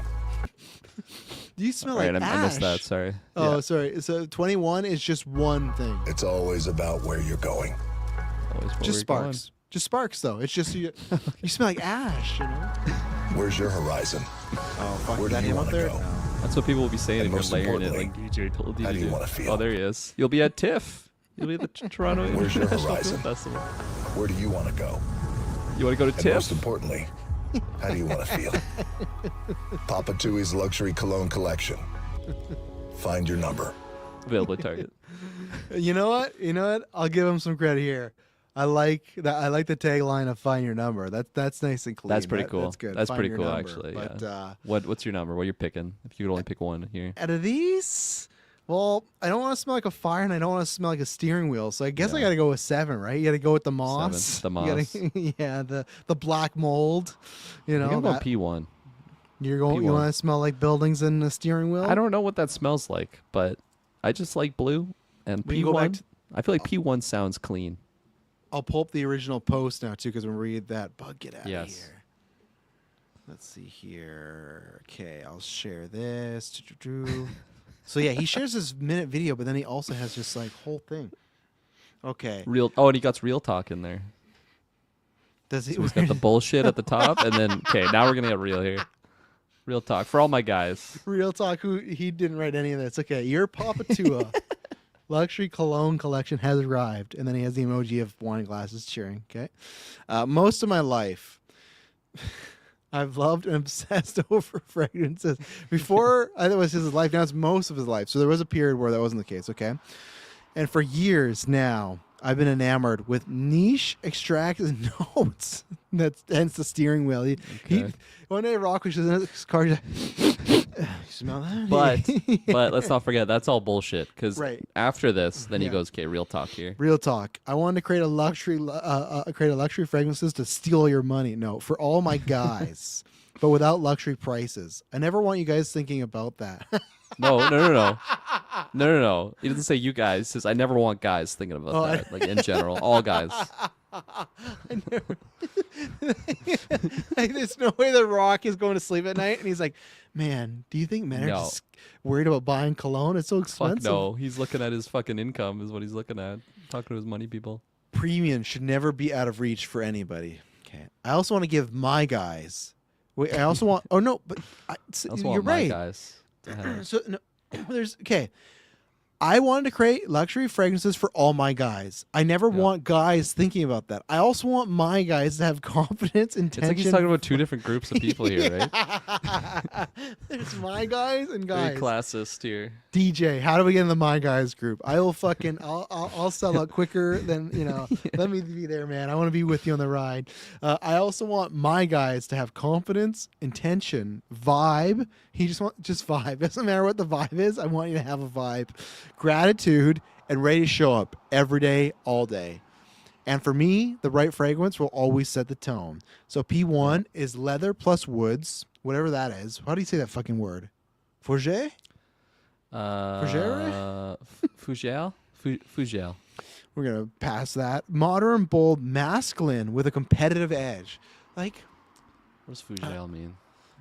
there's no L. You ran an L in there twice. I don't have great English. No L. Fougere. You just did it. There's no L. That's how you say it in French. All my French listeners, specifically All my French guys. Maddie, I guess. And, He's Italian, who you else? motherfucker. Don't try to bring him into this. Mike is in the French. But what a land, I weird, think. weird cologne with a competitive edge. So people are wearing like, oh, what's this cologne? Oh, it gives me a competitive edge. Like, is there steroids in this stuff? Okay, P7, amber and cypress, refined. Oh, it means fragrance. Fougere. He just named his number one fragrance, Fragrance. Yeah. Okay. Refine. Call it fragrance, but in French. That sounds good. P7. Refined, magnetic, and insanely addictive. What the fuck? Oh no, he's trying to get people hooked. Also, his fucking PS at the bottom, man. Hang on, we're not there. We're not there. Hang on. I know, stop. I'm getting ahead of ourselves. I gotta fact check him here. I want to see if he's going up the leaderboard here. Now you made me look at the PS. PS, thank you for making Puppeteer the #1 spent skid brand in the game. He used to say in the world. Now he's saying in the game. You're Another. like, Dwayne, you can't say that. We're not in the world. Yeah. What about the game? No one knows what the game is. I'm starting to think there's drugs in these things. He said, with a competitive edge. That's steroids right there. Insanely addictive. That's methamphetamine right there. And then listen to this one. Seductive, sophisticated, alluring, and leaves a powerful trail. What the fuck? I don't want that. I don't want to be leaving a powerful trail. P21, that's smoking bourbon. A powerful trail. My God. Smells like ass. What's that? What's that? Yeah. Powerful trail. Oh, that's Gourmand Amber. Yeah, like that's never a positive thing if somebody's like, man, there's a powerful trail of something going on. You just see the image of the Rock just holding his hand up. Where do you want to go? And more importantly, how do you want to feel? Enjoy and let me know what number you rock. Handshake specifically. Do you notice anything with his handshake there, Kirkland? He's got a chocolate hand and a vanilla hand, it looks like. All races here, brother. Doesn't Diversity. like what? If he's two black hands are like, oh, that's it? I'm fucking buying it. And then some sort of glass with some sort of liquor available now at Target. He's got a Target thing. You're 100% right. He didn't write any of this, but like he spent a lot of time choosing that emoji. He's like, okay, well I can't just use the two yellow hands. I got to get some diversity in here. White hand, black hand. And then PS thing for me can pop #1 in the game. Do you got any stats there? Yeah. So he's nowhere near any tops of anything. La Roche-Posay is apparently the top dermatologist recommended skincare brand in the world, and I don't see Papa 2 anywhere. I mean, yeah, he's not going up the leaderboards. Does this smell like? Shouts out to Big Night, Big Nightmare 1919. He's asking the real questions. Dog shit. I won't subscribe to that. I like The Rock. I like The Rock's movies, but he's got 3 hearts on there. Why is it not available in the UK? but like some of this stuff, when people spend their time on Jay Cox, like this explains a lot. 250. This explains a lot.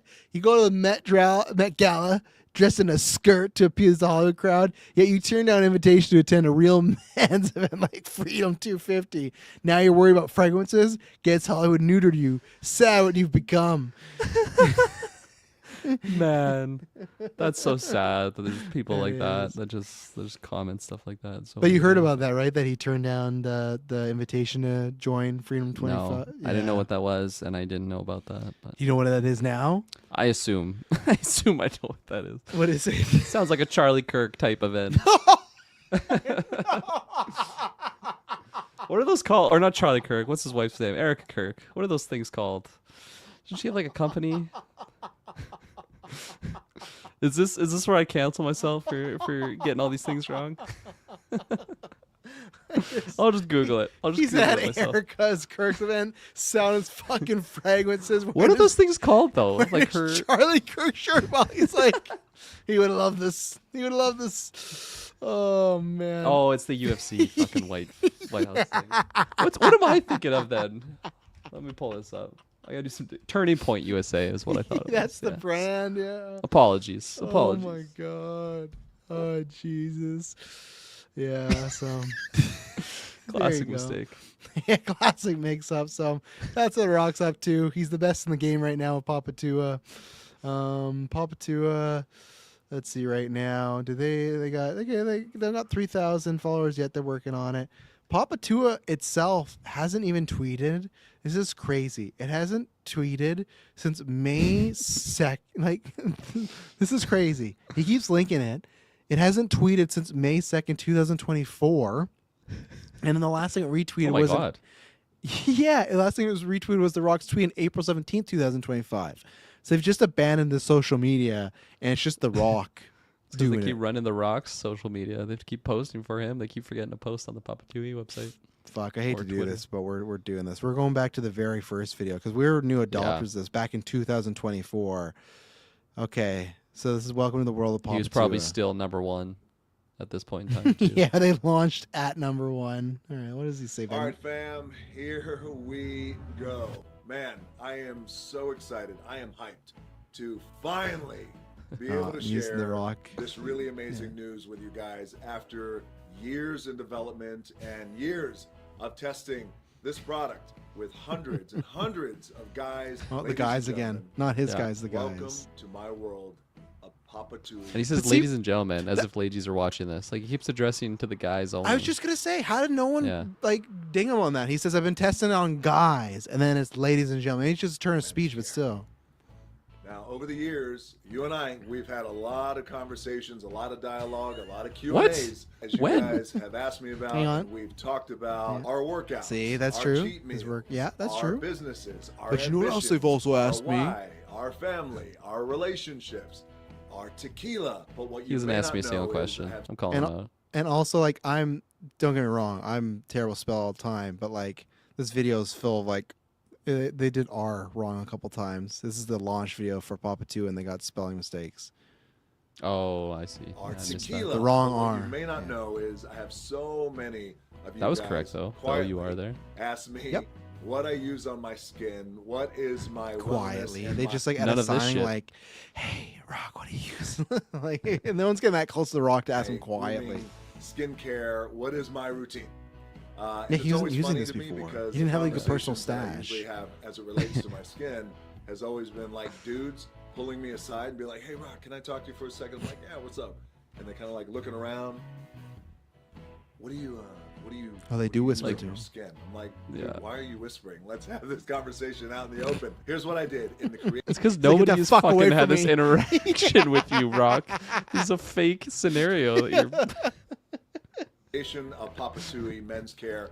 I brought together a group of very highly talented Noses? scientists Oh? and skincare experts. Scientists. You didn't have noses who are yet. A lot smarter than I am. in this Well, I guess field, there's no which is not cologne hard to here beat. yet. This is just the skincare, yeah, right? okay. Yeah. Very Okay. closely with them on these formulations. worked very to bring this closely, amazing yeah. lineup of Papa Tui products to life. Now, what we did with Papa Tui, we wanted to focus on products that were hardworking, efficacious, high quality. And at the end of Efficacious? the day, I don't even it know was what that word important is. for me to deliver to you guys formulations that were premium. Guys. And just as important, accessible price points Yeah. between $8 and $10. You guys know the Fuck term that. It's $7 $30 on your website, is buddy. important to There's me, no way but I it's also wanna 8 make to sure 10 it bucks. relates to every Stocks product are in the Papa down, Tui prices lineup. are up. Everything is $10 and under. And Papa Tui And under? Never You been said worse. $10 and under? Without compromising how No. they work. So, for example, with every Papa Tui product, we are paraben-free, Well, that's good. sulfate-free, Nice. peg-free, dye-free, Peg? etc. No Now, I know pegging. what you're thinking, like, Rock, what the hell does all that mean? I know, I didn't know either, but trust me when I tell you, trust your boy. I still this don't. is all stuff that's bad, that's in a lot of products out there, that is not in Papa Tui. I'm not We also trusting wanna my make boy. sure that Papa Tui products had Like, an if you- I'll trust him. I'll trust him. When he's I love pitching it. his Love products to it. me, the consumer, no, I'm not trusting whatever the And fuck so he's it's saying important, here. in the making of Papa Tui to make sure that we worked very closely with an iconic fragrance house called Firmenich. Firmenich is the gold standard in terms of fragrance houses course. out there. And Let me we fact work check with that. master perfumers to put an incredible iconic smell in our Papa Tui product. We have an amazing lineup. I'll show you guys Yeah, here. spell that. We got a body wash right here. This happens to be Lush. Oh Coconut. yeah, you missed that image right there, For Kirklin. perfumers Look at this. to put an incredible iconic steer. We got a body Hang on. wash right here. This happens to be Lush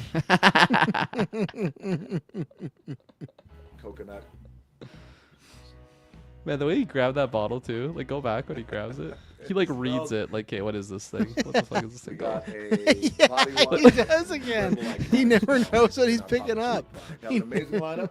I'll show you guys here. We got a He's like, what is body this? wash. I think it's a body wash. Give me what I want. This was like pure gasoline. Smells amazing. He never puts the We stuff on though. have You the realize that? facial No. Cleanser, body lotion. He doesn't We use this have shit. The soap, the bar soap. We have highly anticipated rock star tattoo products. What? We have a tattoo What? balm. We have a tattoo stick that will hydrate your tattoos. Okay. Pop your tattoos. Your clothes Okay. will not stick Pop to your tattoos. tattoos. when you put this stuff on. I'm We also down. have I'm down for whatever that amazing deodorants, means. an amazing antiperspirant, aluminum-free You should deodorant, get that by the one. way. Fuck, they got a lot of Toner. product. You guys have heard me talk about toner. This is gonna change your life, man. I've been He's following the got rock fucking my whole ink life. toner. I've been following the rock my whole life. I've never once heard this fucking guy talk about toner in my life. I've been watching wrestling since I was 6 months old. I've never heard him say. The toner. You guys have heard me talk about toner. This is gonna change your life, man. Trust me. That is a secret weapon in terms of You're gonna be the red balancing your carpet pH, waving. evening out your face, tightening your pores. You guys are thinking, okay, you sold me, Rock. I'm in. Where do I get that's my not what I'm Papatui? How do I thinking. get it? And how do I get it now? Well, it is available now at papatui.com. That's what I'm thinking. And starting this Sunday, March 10th, at every Target store across the country. In the end, as always, I hope you love Papatui love Target. as much as I do. Enjoy. He must have like a what a partnership deal or something. Yeah, he right? must have. So, well, there you go. That's it till the future. We'll see what else pops up. Did you get any more? What were you looking for again Well, over there? well, I just went on the website. So at the start of this, right, he's like all products $5 to $10. Yeah. Tattoo 360-degree spray. I guess this is Canadian, but still, I'm pretty sure with this conversion, it's still over $10. $19. Okay. We got $15 enhancing tattoo stick. Again, Enhancing stocks are tattoo. down. Prices go up. Papa And then the Tui's never been cologne, higher. Yeah, $30, $57 for just the P1. Just the one bottle, $57. That tracks. And then body and hair. Okay, these are $12. So I guess that's under 10 for Americans. And the deodorant, 15. There's like the bundles that are more, but I'll give them a pass on that. Mm-hmm. And then, okay. I'm going to share my screen here. Oh, no. What the fuck is my... Holy fuck, this is weird. Okay, there we go. Can you see it? No, there we go. I can now, yep. So you got the products here. When you hover it over it, you got these nice little... He's just randomly The Rock touching his head. This one's my favorite though. And then That you got is- this he looks- fucking Laurel here, glossy that? men's brand of the year, Did you- supposedly did for you- glossy. You gotta fact Oh, check let's, that. Let's look this up. Glossy. Oh, he's doing a full search engine. Something what- bad what- could pop up. Glossy. Men's, but it didn't say the What do I year search? either. It doesn't even say what that is though. What do I It says search? just a glossy magazine? man brand of the year. Just Brand imagine it's like of the year, website yeah. owned by The Rock. The most recent winner of the Glossy Beauty Award for Men's Brand of the Year is Papa Tui. Okay, So there you go. There you go. Glossy Beauty and Wellness Awards. Can you find out how long Glossy's been running for? I just want to see. This looks like a fucking fake website. Just That's why. Can you just search? It's just like Dwayne founder Johnson. Dwayne Yeah. Johnson. Okay, Greg Starkman is the founder and CEO of this guy. Okay, put glossy. Just put glossy Wikipedia. Let's just get a date of when this thing started. Wikipedia. Yeah, let's see if we can get. It doesn't even have. I don't even think it has a fucking. Glossy.co, I guess. It doesn't even have a Provides an inside look Wikipedia into page. How brands and retailers approach news. Okay, go back to the main page then, to the glossy that you're on there. Put or just do Google AI. Put like when was Glossy founded? Oh yeah.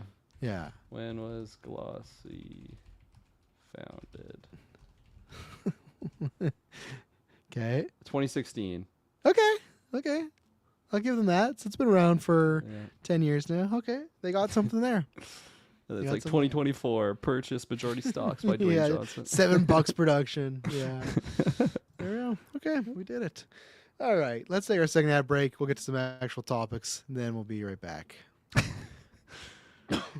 We're back. What are you laughing about? Just hour 27. We're finally getting to. People are having issues with us not getting to the main topics. 20 minutes in, there's a whole new. It was bag of warned. worms. It was warned. I like it too because you're like, I got like a 1 minute Papatui video. Probably won't be long. We fucking deep dive. We're diving into the companies that are voting on the. Well, I gotta see what The Rock's up to. People gotta keep him in check, you know. It's true. All right, so let's take a look here. We're gonna go Mike's question first here. So Superman Mike asked, where is it? I just don't want to paraphrase Mike, so bear with me here for a second. I guess you could quickly answer, Maddie's. Did you watch the newest Aussie trailer, or did you decide not to? I am trying my best to avoid watching any more Odyssey content. I've been pretty lucky. I did see the last snippet of what I'm assuming is the most recent trailer. You got Matt Damon as Odysseus saying, "I think he's asleep." Is that the most recent one?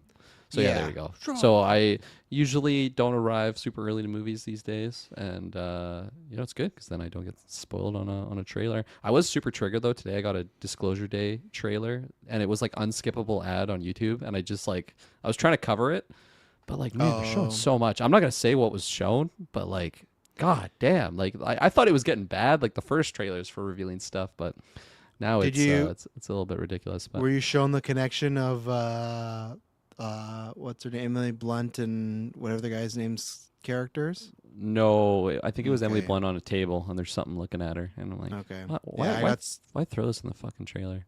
Yeah, I got spoiled the last trailer. That's why me and Taylor on a weekly, I told him not to watch it because I got spoiled on what their connection is, and I was pissed. I was like, oh. Well, I'm glad I don't know that yet. Yeah, it's annoying. But yeah, no, I'm sold on Odyssey, obviously. Yeah. Already got my tickets, actually. So yeah, theaters film. Yeah, this fucking bastard over here. I'll rant about that. I messaged him because I was like, oh, hey, Odyssey's playing here on the west side, which is the bigger theater. It's like 2, 6, and 9, right? So then I say, hey, like, because then if we do even 6 o'clock, that's gonna be a late review for us, right? It's like a nearly 3-hour movie with trailers. That's gonna be probably gonna be 3.5 hours. So we're gonna be starting this review like 10:30, right? So I'm like, oh well, we could do 2, and I'm waiting for a response to find what happens, and then what the response I get back is just a fucking screenshot of the tickets Kirklin purchased. He purchased the best seats on the west side, so I knew the tickets went on sale, and I alerted them like a good friend, and then he took the opportunity to buy the best seats in the house. So I had to go one row forward. I had to go. That's the best row, and you fucking know it. I had to go one row forward, which I did not want to do, but I did. And this fucking guy. So now in the future, you could have bookended me and my group. No, it's on the middle then. We're too far then. We're not in the middle anymore. You have like a group of 80 with you. So I was like, okay, I'll go to fucking row H. But yeah, this bastard. Next time, not even going to bother. But that does give me faith. To be fair, yes, I think that's Slimy a scumbag move that I did for sure. You never know. They sell quick, but yeah, I should have told you before I purchased them. In hindsight, my bad. No, he just moved. I'll sit in the front, and you can sit with my group if you want. He's just thinking for himself there. He moved fast and boom. So, but yeah, to answer the question, no, Maddie, I have not seen the recent one. I'm sold on it already. Was his question something specific in the trailer, or just what I thought of the trailer? No, he just asked, what was he asked? Can we get Kirkland's thoughts on Aussie trailer? I know Shaz covered on TTY, but forgot to ask the other guys. And I think the other guys are mostly the same Maddie that they're trying to avoid. Even myself, I would, but sometimes with TTY. I just need a topic, so I'm going to watch that. I am good now on Odyssey stuff, though. If there's another trailer, I will not be covering it. Like, even Disclosure Day, that was a mistake for me to even watch it. I think there might be a couple more movies like that, but like Odyssey, I'm good on seeing anything like that. So I'm excited. Me too. It's so far away, considering there's so much movies between now and then. Which is not that far.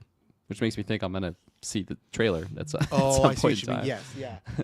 In that spectrum, yeah. Well, hopefully you don't. So hopefully if you stick to your method, you should be okay. So before we get going on all these questions, topics, I forgot I do got to promote. I promote everything that happened for the coming weeks, so look out for that. There will be a Toy Story 5 review. I'm waiting on Taylor because Taylor was like, "Oh, I had it." No, I asked everybody, no one, which was fine, said they were doing Toy Story, so I put it as a TTY. And he's like, "Oh, TTY, like I would not group review." I'm like, "Well, no one's saying things." Like, "Oh, well, I might be down to see him." I'm like, "Yeah, I'm seeing on Thursday." He's like, "Oh, well, if that's the case, I'm not going to be reviewing. I don't know when I'll be seeing. Be like the Friday or something." I'm like, okay. And then just this week again in the group chat, he's like, "Oh, so when we doing Toy Story?" I'm like, "Well, I don't know, man. You keep going back and forth if you're doing the Thursday or the Friday." So there will be a review no matter what for myself. Maybe Taylor will join. We'll see from there. And then August 8th, GV Day is happening. Actually, I guess I should shout out our Patreon producers first. As I was just mentioning, we are putting in all the Nolan retrospectives and Evil Dead retrospectives. If you went, hey, I don't want to wait for those and I don't want to listen to any ads, you can go in there. Every episode's on there already from years ago.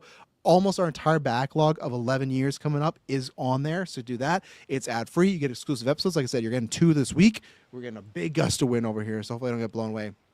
But we're getting 2 this week. There's tons of stuff coming up on the feeds, retros, behind the scenes. You're going to get lots of fun movie updates in the future too, because we've been starting to film a lot more. So I just got to get that going. Flashback episodes, you guys will be voting on stuff for GV Day. The trivia is coming up, so there's a lot of good stuff there. So that's the best place to listen. And if you can't, that's fine. Just go down the link below for everything you need to know. And then GV Day is August 8th. We got lots going on there. That's going to be at least a 10-hour stream of us celebrating the 11-year history of Geek First. That's our anniversary. That's our birthday. We got Taylor's trivia that's going to be happening. We're going to be doing lightsaber battles. We're doing the 2006 Golden Geeks, which is our version of the Oscars. We have the badminton happening, and then I just promoted this week.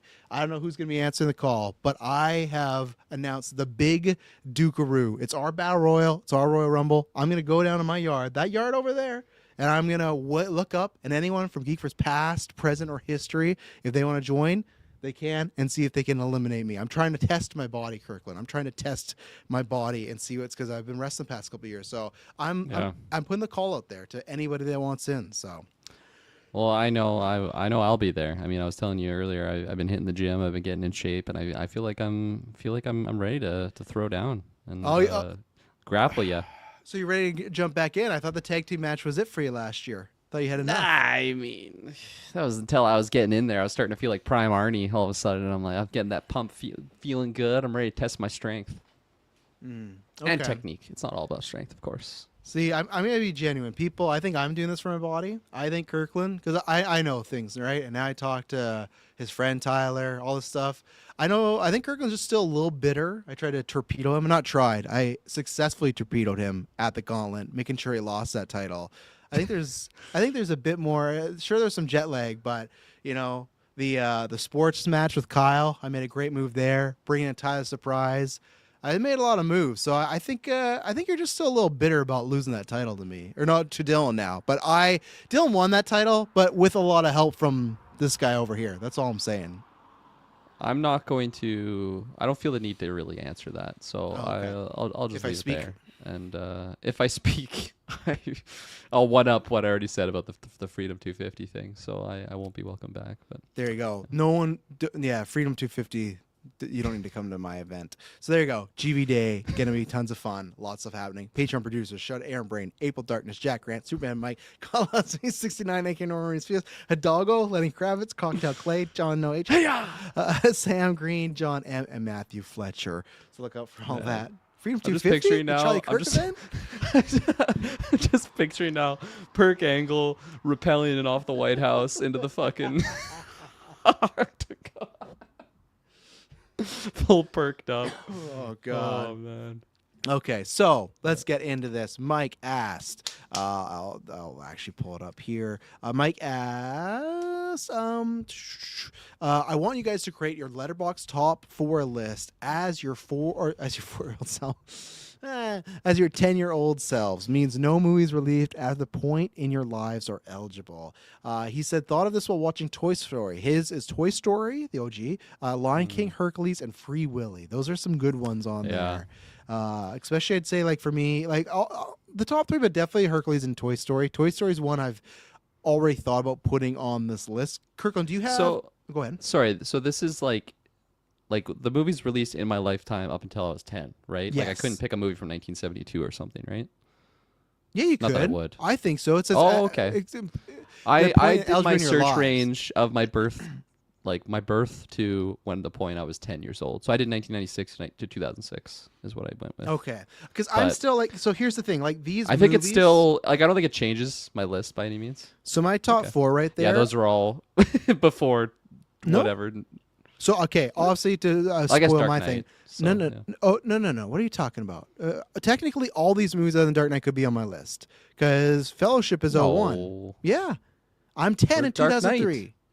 I Dark just said Knight? Kirkland. All these movies except Dark Knight could be on my list. Oh, I wasn't listening. Listen, I but just saw what Dark Knight. I'm like waiting for my turn to talk and just shoot you. Dark Knight. Dark Knight. This guy joins the wrestling match. He's trying to throw me off already. But like as a 10-year-old, Fight Club was your number one. Stop. Let me finish. Dark Wait, Knight. Get Dark Knight up I there. have something to say. This is my list. My top four is Dark Knight, Fellowship, Fight Club, and Pulp Fiction. I'm making this list as if it was my 10-year-old self making this. So Fight Club and Pulp Fiction would not be on that list. All I can confidently say is Fellowship would be on that list. But here's the change up. If I'm doing my 10-year-old self, I can't do Return the King because that's 03. And Well that's said. December and August. But what I would be the change up though, my 10-year-old self, younger Travis, I preferred Two Towers back in the day over Fellowship. It's when I I, did got the exact older. same thing, actually. Yes. I have Two Towers on this, even though I'm Yes. actually exact same with you. Today, I've switched to Fellowship is Fellowship, yes. yeah. So go ahead. I Yeah, agree with no, everything. that's you're about to exactly say. where I am. Two Towers is the Yeah. one that I've locked in because I'm making it as like in 2003. If you asked Travis what were his favorite movies, and I don't even have that list right now, I go, okay, here's at least my top four. So that's why Pulp Fiction, because like I said, most of those movies I started to see around 05, 06. That's when I started to dip my toes in like, okay, more mature movies. Because at that point, I'm like 13, 14, I'm starting to get the idea of like, okay, I want to broaden my horizons, right? I've always said I saw Departed and was like, what's this? It's a movie that's all talking, and I was enthralled with it, right? And I saw Transformers the next year when I did not like this. So that's why. So to start off, we both got Two Towers, and yeah, Two Towers, that was the bee's knees.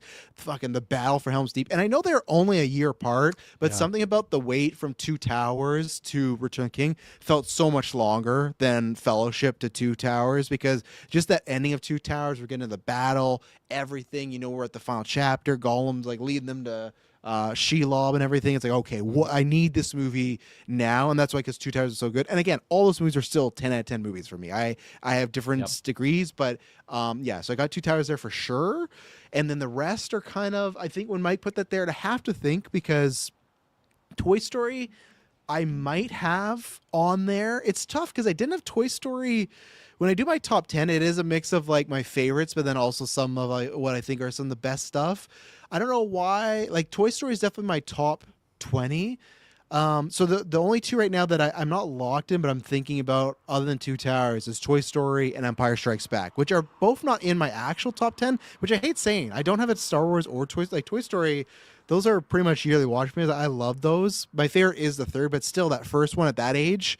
So yeah, I have to think about it and I'll let Kirkland go. But yeah, those are some contenders I have right now, but I'm still like, I'm going to be looking at some lists and everything, but what do you got cooking over there?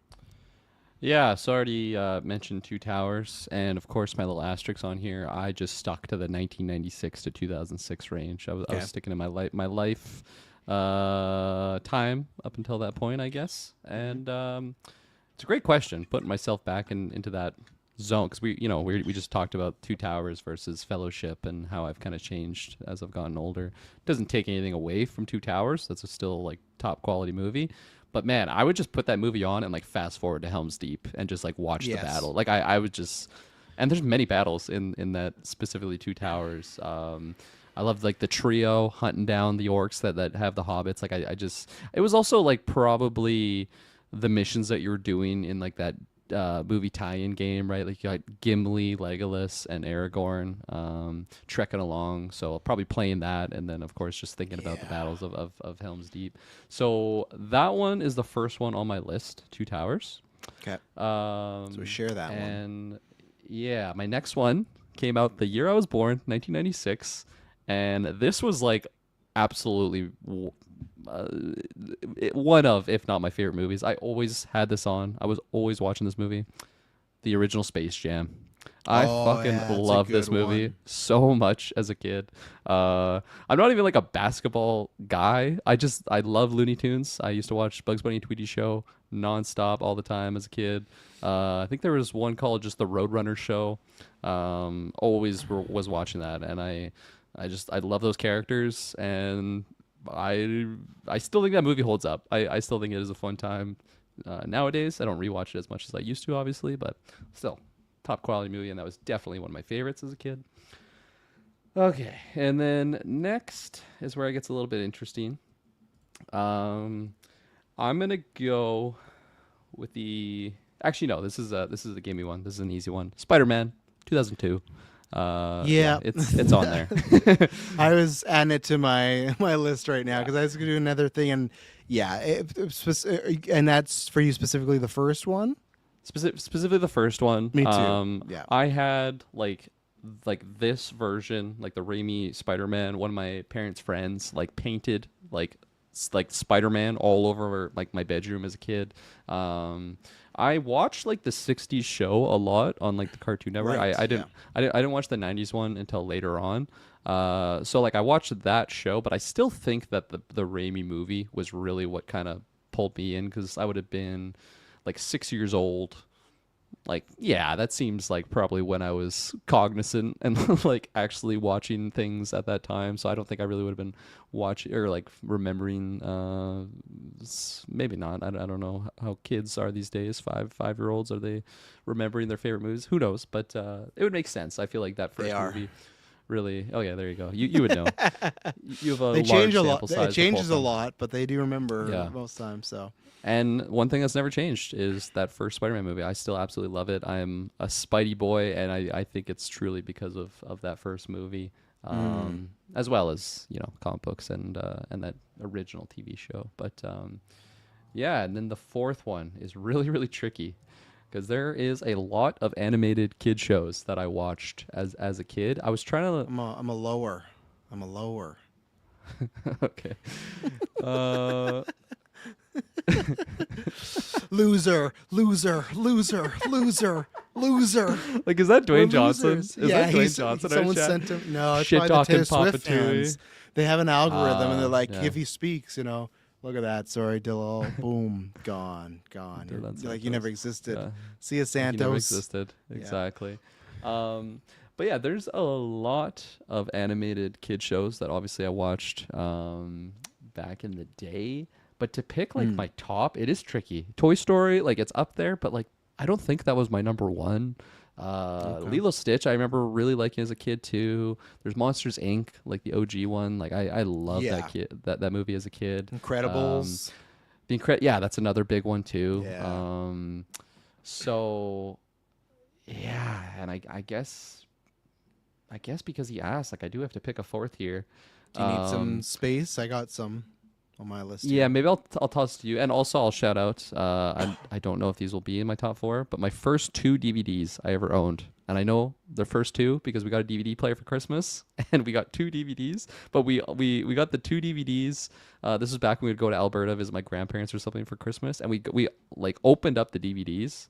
I'm like, this is so stupid. We don't have a DVD player. Like, this is so. Like, why do we get this? And then we drive back home, and of course, there's more gifts when we get back to the house, and then there's a DVD player in there. But Finding Nemo and X2, those were the first DVDs that I ever had, and love Finding Nemo, the OG, and X2, man. Like, I really, really loved those early X-Men's as a kid. Probably would have been my introduction to just that world and universe and.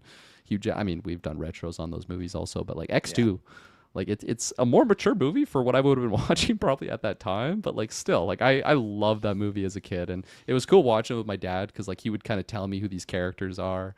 Like when you see Lady Deathstrike, I'm like, how is there like a female Wolverine? Not really processing like the difference just because they had claws. I saw that similarity there, but I'll toss it to you as I lock in on my fourth. Yeah, it's funny you mentioned X2 because I had to check that date and it still works because I was not 10 by August and that came out in May. So I'm going to go with at the time. Now I do put Spider-Man over X2, but at that time when I was 10, X2 is in the top 4 for sure because I'm a big Wolverine X guy. And I was for a long time. This is the best comic movie since then. And I still, actually I'd have to think. it's tough, right? Because with I do watch Spider-Man 2002 more because I feel like it's more rewatchable. It's like less serious, and I still think I get why people say Batman's Return or Batman Begins. I think it's up there, but I think that is the best origin one. But I don't know. I'd actively have to like think about which movie is better because they're both 10 out of 10s. Fuck, I'm talking about X2. I want to watch X2 tonight. They're both 10 out of 10s. I've always said before, like, as a kid, like as a youngin at 10, seeing that scene, I've talked about this many times, so I'm sorry, long-time GV listeners, but when Jean Grey sacrifices herself and Scott's like trying to get her and Logan's holding them back and he's like, no. And I always said, you got these two guys who fucking hate each other, but they just lost the woman they both love and they're hugging each other and crying. And it's just Hugh Jackman be like, she's gone. It's like, oh, and I, as a kid, I was like, I'm watching cinema right now. Like, holy fuck, man. Like, and it's also because like those are the comics in Marvel side I read the most when I was a kid, right? It was Batman and X-Men. So seeing a panel like that and also knowing like, fuck, like when you see that Phoenix in the water as a kid, I'm like, I fucking know what this is. Like, I saw, no, not that. Funny enough, we'll talk about that. I saw Incredible Hulk for my birthday, the 03 one. We'll talk about the retro. Oh, nice. Very different experience. But I remember also when we got back home, we watched X2 because my auntie knew someone that pirated movies. So we had it before it was in theaters. And that was the big thing that we watched X2 at my birthday party at home while it was still like in the theaters. And it was like a full DVD version. So it was cool. And also in your case, when you said your first two that you owned for DVDs, my first two, and this will be honorable mention, both of them is The Mummy and then the Tim Burton Planet of the Apes. I wouldn't shout that one. I'd shout out the original Planet of the Apes because I did love apes as a kid. So my top four, man, I think the Mummy. Yeah. That's tough for me not to put it there, but my top four I'm going to go with, I'm going to stick with Toy Story. I'm going to do Two Towers. I'm going to do X2 over Spidey. And I'm going to go with Empire just because, and even then, like, I should look at my top 10. Like, it's tough. Like, I should probably as much as I love it personally, I should probably really bump Shame out of my top 10 to put an Empire because like I fucking like that was so much of my childhood, right? Was watching Star Wars over and over and over. So as a kid, it's definitely here. My shout outs were Mummy, like multiple Planet of the Apes, Liar Liar because I fucking loved that Jim Carrey movie. Big Daddy because that was like my favorite Adam Sandler movie when he has the kid, like one of the Sprouse twins. And then the other one, this was tough for me not to put it in. I could make an argument maybe for one of these movies to be bumped. I don't know what it is, so I'll put in shout outs, but Goldeneye, man.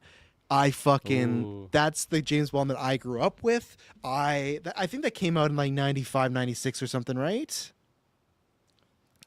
When did that come out? Not sure. Let's see. Something else. That's fine. I thought you were agreeing on that. And Mike, that's not Hercules was the first movie I saw in theater, my earliest core memory.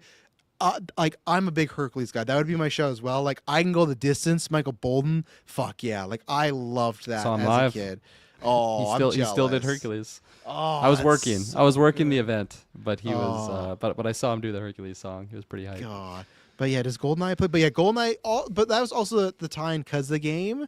But that was 1995, so I was 2. But still, I just felt like when everyone was playing Goldeneye on the N64, that movie was like, you got to watch Goldeneye, and that's the movie that made me fall in love with Bond. I saw a bunch of Bonds after, but seeing that movie was like, Bond's the fucking best. So if anything's close to kicking out Toy Story, X2, Two Towers, or Empire, it would be Goldeneye, just because it was such a touchstone for me as a wee lad. But yeah, I'm happy with those 4 because Empire, like I said, I watched that fucking Empire VHS so much, man. Like everything there. Yeah. Toy Story, I just loved like the idea of toys coming alive. X2, I felt was the greatest thing I'd ever seen in my life. And then Two Towers was also that. Two Towers was an incredible, and I saw that. I don't know if it's in like no, it was Return the King. Me and my dad saw in like IMAX. I don't know if it was true IMAX, but we saw that there and just the build up. So that would be my 4.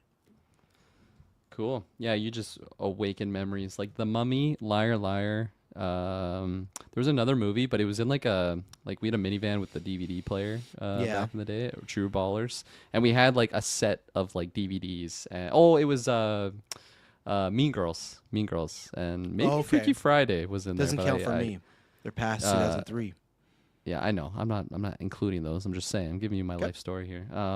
But every time we're going to the grocery store or soccer practice, doesn't matter if it's a 5-minute car ride, like I'm putting a movie on, and I always had The Mummy going and Liar Liar. Not as frequently, but The Mummy was just always on. Yeah. Mummy was like a repeat watch. So much. Yeah, yeah, for sure. Yeah. So, yeah, man, this is so tricky. I Because Mummy, that's almost tough for me not to put on that list too. But it's just Another like big one in my family. Like we always watch this movie. It's not in my criteria, so I'm not going to include it here. And I probably wouldn't. But Little Rascals. I don't know if you ever saw that movie. Yeah. Man, my family, we just always had that movie on for some reason. I remember like so many scenes from that. Deep Pole. Same thing with The Sandlot. That was another one that I watched a lot as a kid. But for my fourth movie, this is tough because there's a lot of good ones I can put in here. There's a lot of animated stuff. Like I already mentioned, Lilo and Stitch was a big one for me as a kid. Emperor's New Groove. I love that movie as a kid. I feel like it's funny like looking back on some of those like early comedy, even if it is animated or not, but just like specifically comedy and like how young I was like being exposed to it. I feel like that really just like deep seated my overall humor. Like I watch those things and I'm like, man, I feel like this just shaped me as a human being. Like seeing goofy stuff like this. And a big player in that regard is Will Ferrell for me. That is one of my favorite comedy actors of all time. As a kid, it's never really gone away. Like as a kid, I thought he was the funniest guy ever, and nowadays, like if I watch Blades of Glory or something, like I still fucking love that movie so much. He's so amazing in all those comedies that he does. I think I'm gonna have to put Elf as my fourth movie here. That's big. That was like our Christmas movie as a kid. Like I remember watching it at my aunt's house. We always watched it. There's some big ones obviously you can put in here. But specifically, like as a 10-year-old, I think Elf would be my pick because I just loved Will Ferrell. Like he was just so funny to me, and yeah, no, that's a big one. We still just like quote that movie in my family. It's definitely a deep-seated one there. But I mean, I could go on for hours, like trying to pick like the ultimate 10-year-old top 4 list for myself here because there is just so many good hits here. You brought up some good ones for sure.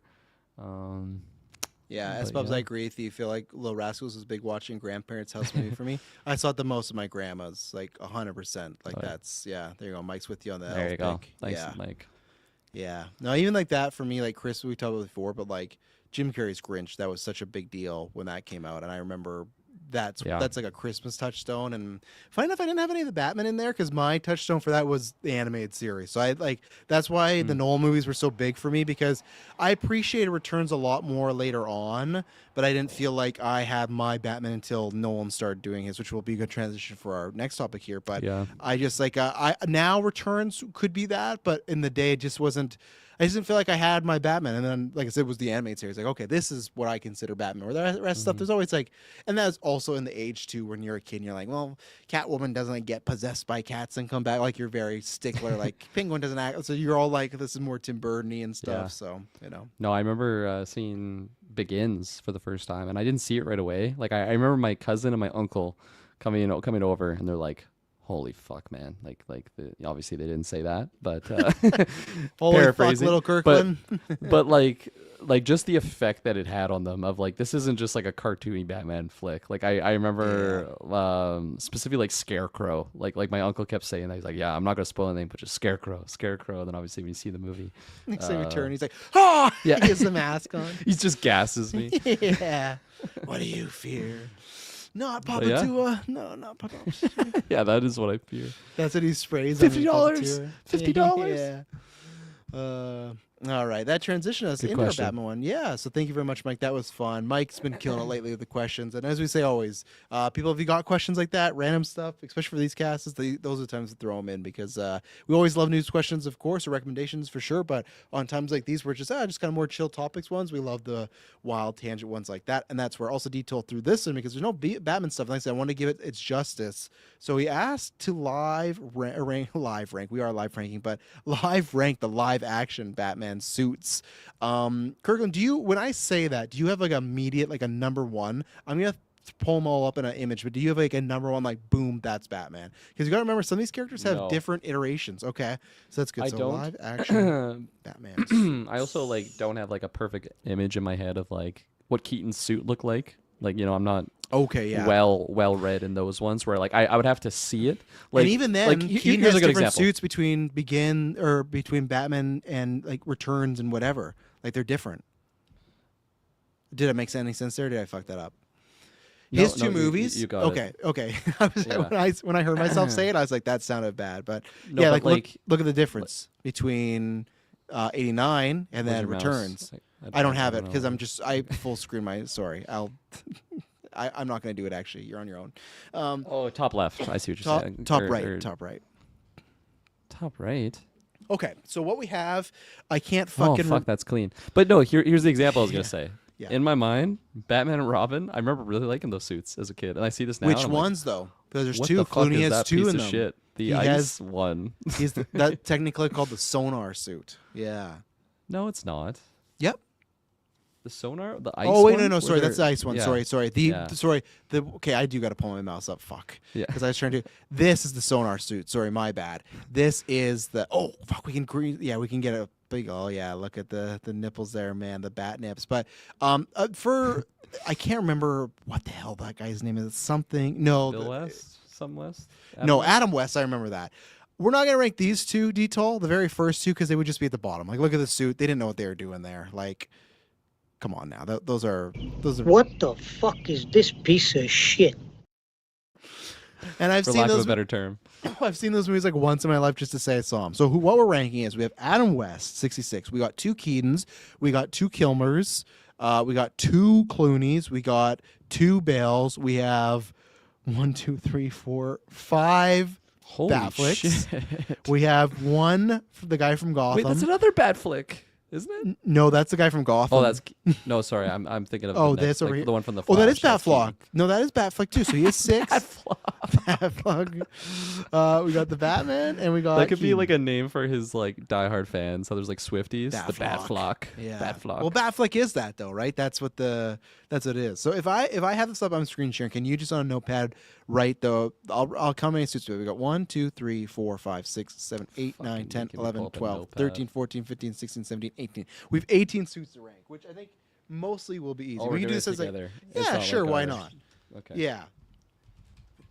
Okay. Because I'm doing this like I would have done on Travis Told You. I would have done this How many live. were I there? like doing the live. There's 18. On Travis Told You, I like doing like the live ranking of the suits anyways. It's more fun because people get to see how my thoughts work, you know? That's why if I just come with a list, there it is.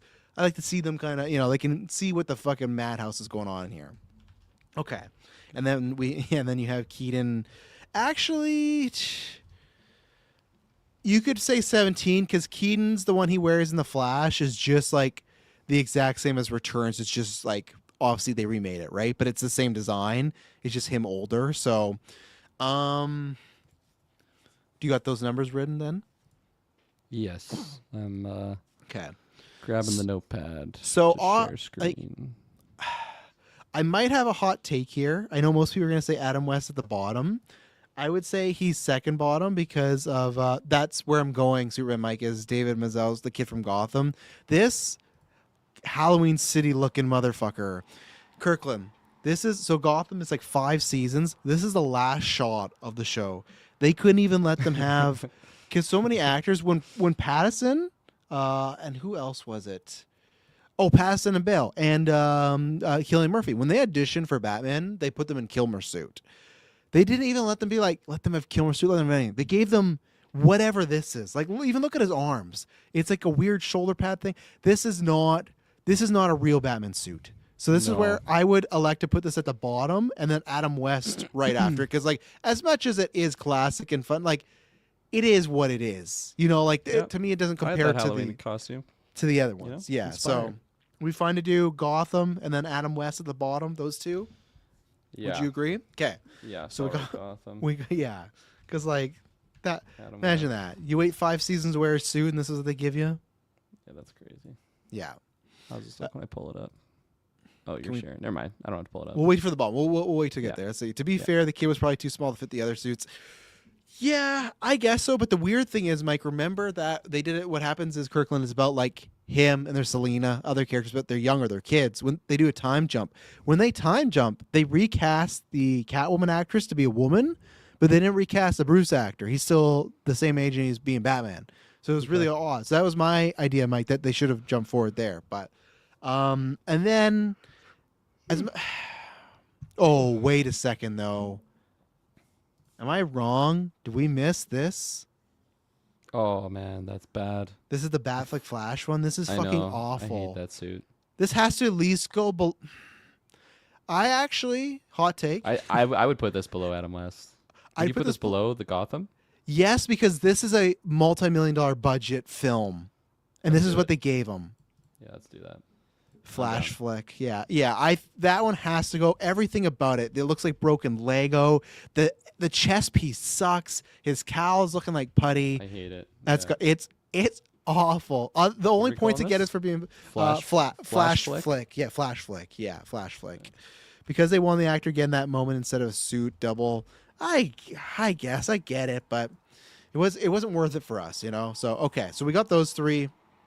I think the next one easy. You're gonna hurt Kirklin's soul here a little bit.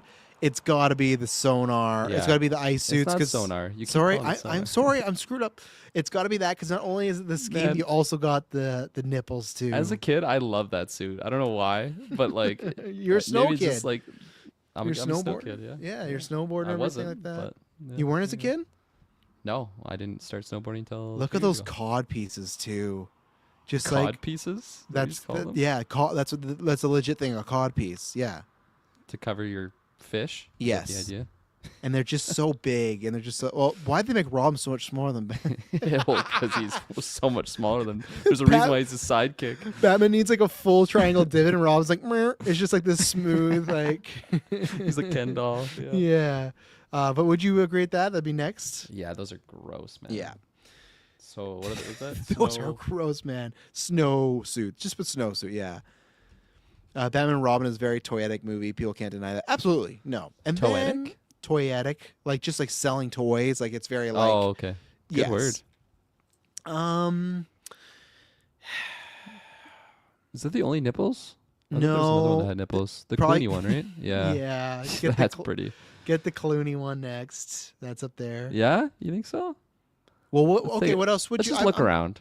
Okay, Let's just sure. look around. What's So we go one by one. So we got Keaton in '89. That's We got Keaton in fucking Returns. clean. Oh, those are this clean. This Kilmer suit. Oh is clean. man, Kilmer is looking like a fucking that's so stud. good. Oh, Now, he will but fuck here's you the thing. up. Here's yeah. Here's the thing though. This dude has the nipples, but it still works. Also, like Yeah, it does. Like, I low agree. key, this belt. Oh Man. yeah. Look. He at looks that like he's wearing fucking belt. P1 Papatui. Oh, You know? absolute. That suit smells like P1. He just lands and it leaves a massive trail.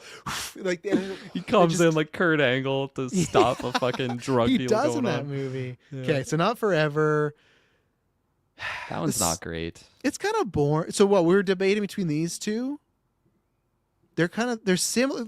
What's weird about them is they have this weird, like gray black. It's not a black and it's not a Yeah. gray. It's like somewhere. It's like it's too shiny. Where at least this commits Spray to. paint.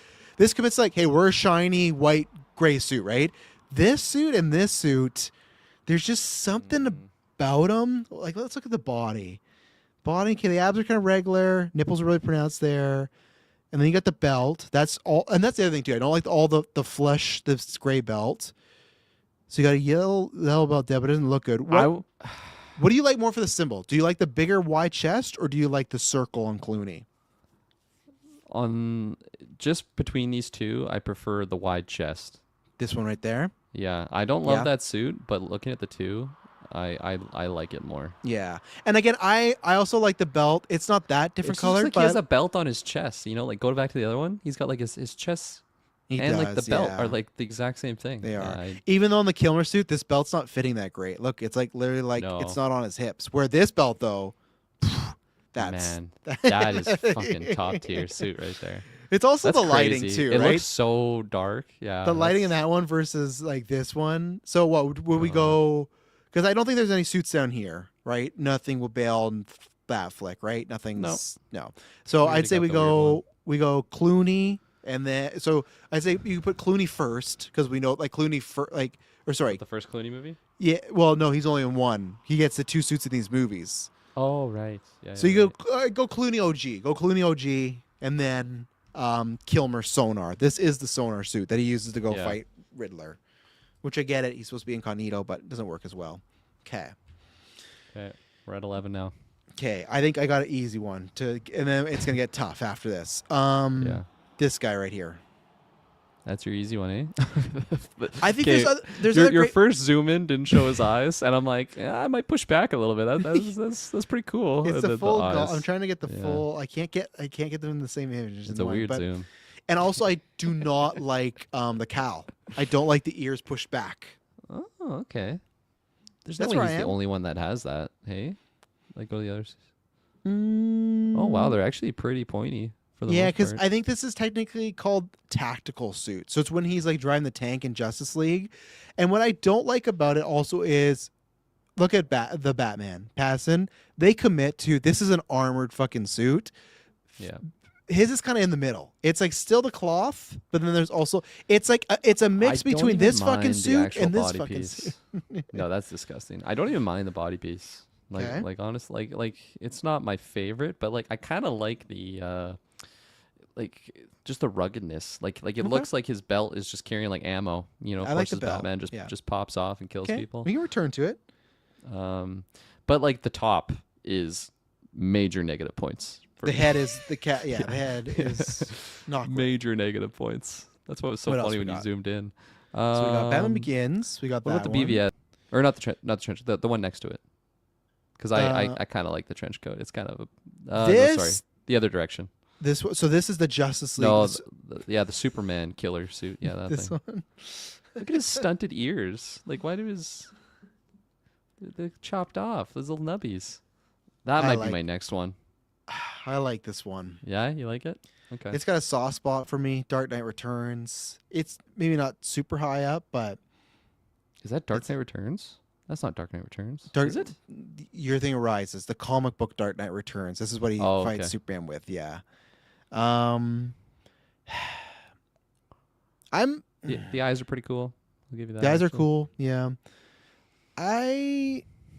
How do you feel with the Begin suit? To me, the I Begin lo- suit is I like love the belt.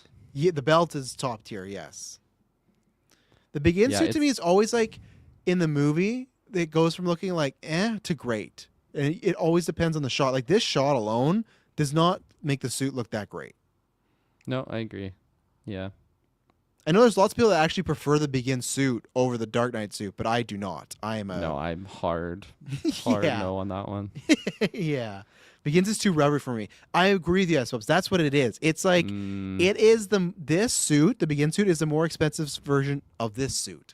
But like when you watch in the movie, it's great because Yes. he's like piecing together, and you're seeing like what they're taking from, and then making it like the Batman version, which is sweet to see. But like just looking at all these together, yeah, it's definitely lower. I don't think it's lower than the bottom left one that you're bringing up. I the agree. tactical. Yeah. So let's see. I'm just trying to see what I know there is a difference between the Justice League, like the BVS and the Someone more gray? The BVS and the Justice League suit are a bit different. It's like the cowl's a bit different. It's like if you look at the abs, right? They're like padded, where like they're like honking ones here. But if you want to fight for the tactical, I feel like also get this to 16. Get this to 16. No. I was gonna say, I was gonna say get this to 16 because like this suit and that suit, they're too similar. They're just like pretty much just like. Oh, I see what you're saying. They do look different in the movie, but we got enough Batfleck suits on there. No, I'm saying if you feel really, you don't feel really hard. I see what you're saying. I would personally, I could meet you in the middle and I could go the tactical and then the armored. But if you feel really strongly about the armored being below the tactical and then the armor. Yeah. So the armor being higher, and I'm just saying the tactical due to this Like the anti-Superman one is what you're talking about. would go above this because look at yeah, this cowl. absolutely. Look at Yeah, this the cowl. cowl is like And the a glasses. headless Nick. Like I put that higher up. I do like just the armor version Big of cod it. piece. Big Massive cod cod piece. One thing I don't like it's about ju- it's also just different, you know, than the other suits. Yeah, I also don't like his gauntlets are very small. Very small. So Yeah, they're okay. pretty small. So next we go Justice League Tactical, and then we go Armored BVS. Okay. Would we? Tactical, and then BVS. Yeah, Armored. Armored BVS. Because we got a couple BVS suits. All right. Where Where are you feeling on the Keaton suits? Are these high for you, or is this the time we start talking about them? I love the black and yellow. I have a soft spot for it. And this is like the first one that looks good, like after the Adam West time, you know, like the more Yes. modern version. Definitely, I think I had that costume also, like as a Halloween kid. I was Batman a few years. Which one do you like So- better? 89 or Returns? This is like the sleeker because you look at the abs and the chest piece. Like that doesn't have that type of abs, right? Like this is I don't love the cloak on that one, but I think I like the suit overall more in that one. Like the cloak just seems really large. on So the one in on the left? 89. Yeah. Yeah, it's pretty big. Right, But the right. color- Yeah, he's more. This is more scarier. Like it's more Yeah. intimidating. But this is the sleek. That's the sleeker model. You know. I think I like the OG one more than the sleeker. Okay. That's where I'm. I'm not saying we Agree. rank them next, but I'm like a 50-50 guy. I go back and forth. I think I'm with S-Bubs. I lean on Return a little bit more, but not enough to like fight hard for it. I'm just trying to figure out of these suits, what would we put? I think for me personally, I would put Begins next as the lowest. Yeah, that's a good one actually. Okay, so yeah, put Batman Begins. And then, would it be fair? I really like the look. It is very cool. But could we just put the trench coat one now with BVS? Yeah, that's fine. I love the aesthetic, but I also don't love it more than any of just like the regular suits, right? Like Yeah, it's definitely not a top fiver. Right? yes, it's a cool like it's a like Mortal Kombat extra skin. You're like, oh, I'll put this on sometimes. Yeah, okay. totally.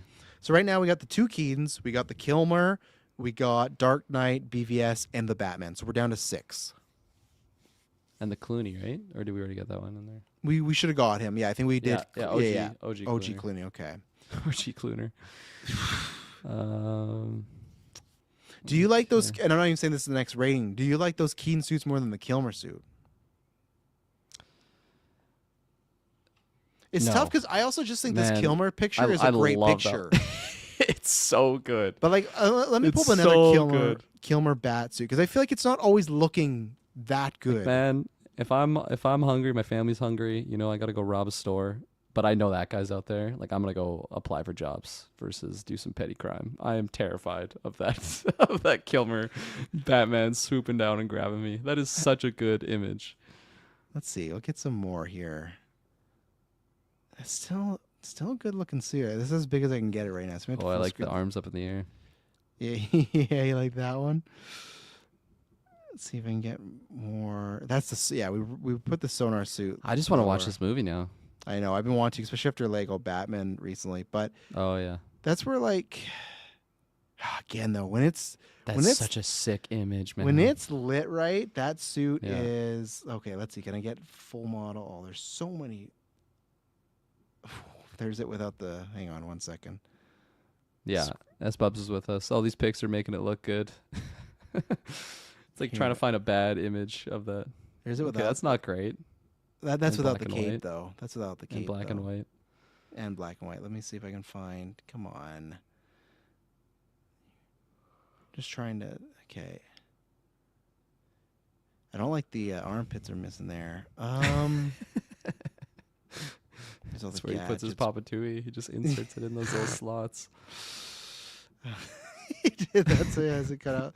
This didn't help me at all. Thanks, Batwiki. That didn't do anything. I think for it me. went up. I think it went up in stock the more we looked at them. So for me right now, the Kilmer one is definitely top 3, I would say.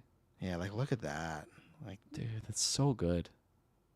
that right there. It's like the type of black that they chose to is just like the darkest type of black paint you could have gone with. It looks yeah. so good. Like I agree with S Bubs. I'm trying to find like here's it like. Shitty quality. Yeah, I'm trying to find like a scene in the movie. Oh, what's that one? What are those red circles? What are they highlighting? The nipples. The nipples, Oh, of course. okay. It's always the nipples. The nipples was a big point to the fans here. But and it is the suit they always make the actors wear. Okay. I don't know. We'll come back to that another time. That's tough. So that's nice. I know this is the time, but we'll come back to it. we're Next here. time we rank the live action Batman suits. Like, is that sacrilege to put that Kilmer suit over the two Keaton ones? I don't think so. You do got the nipples though. It doesn't matter. Like, Does that zoom make in it on that photo scary? again. I don't even like see the nipples until I look for them. I think I don't even see the nipples. They're not even there. like his abs are just insane. And then Yeah. go to the Keaton one. Fuck, that's clean though. See, but like the cape doesn't look as good as the Kilmer one. No. No, it doesn't. Bigger cod piece for sure. He's rocking them big. Oh yeah, he's bulging. Yeah.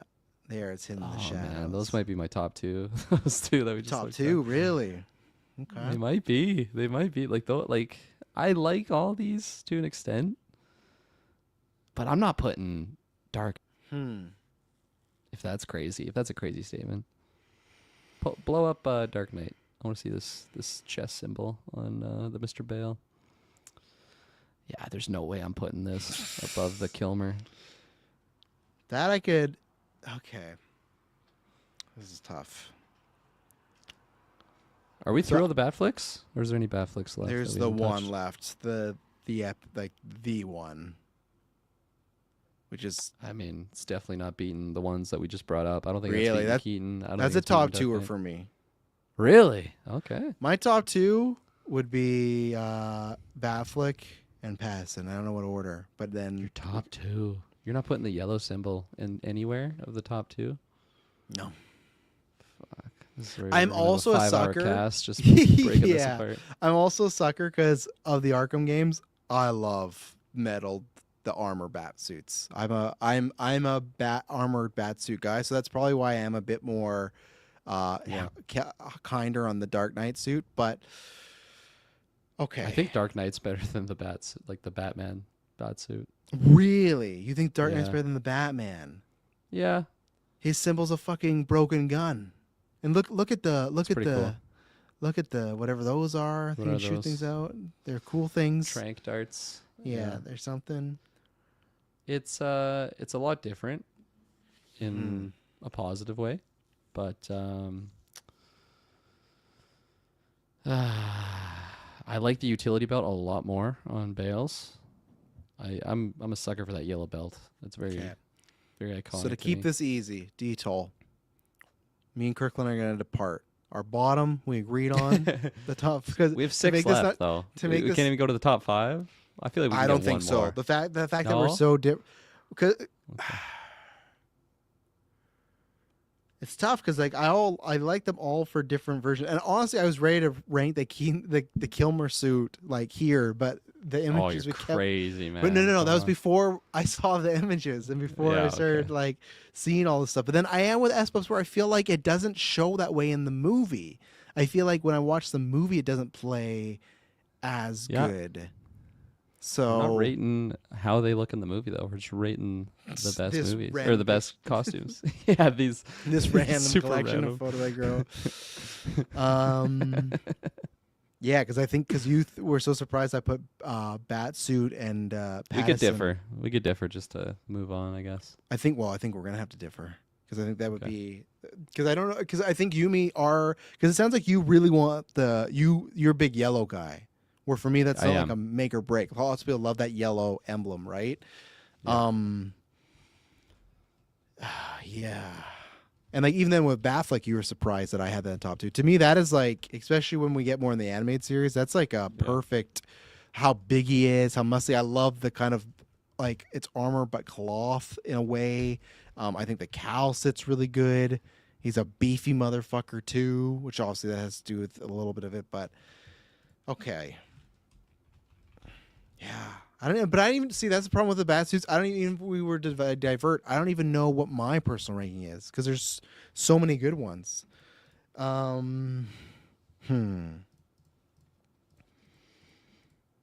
Personally, I would Are you, if are you starting at 1? Like, how are you doing this? I'm still going bottom up. Okay, yeah. Good move. I guess personally, if we're just basing off these photos, nah, I still gotta. Okay, I'll put. I'll do this. I'll do Keaton 89, Dark Knight,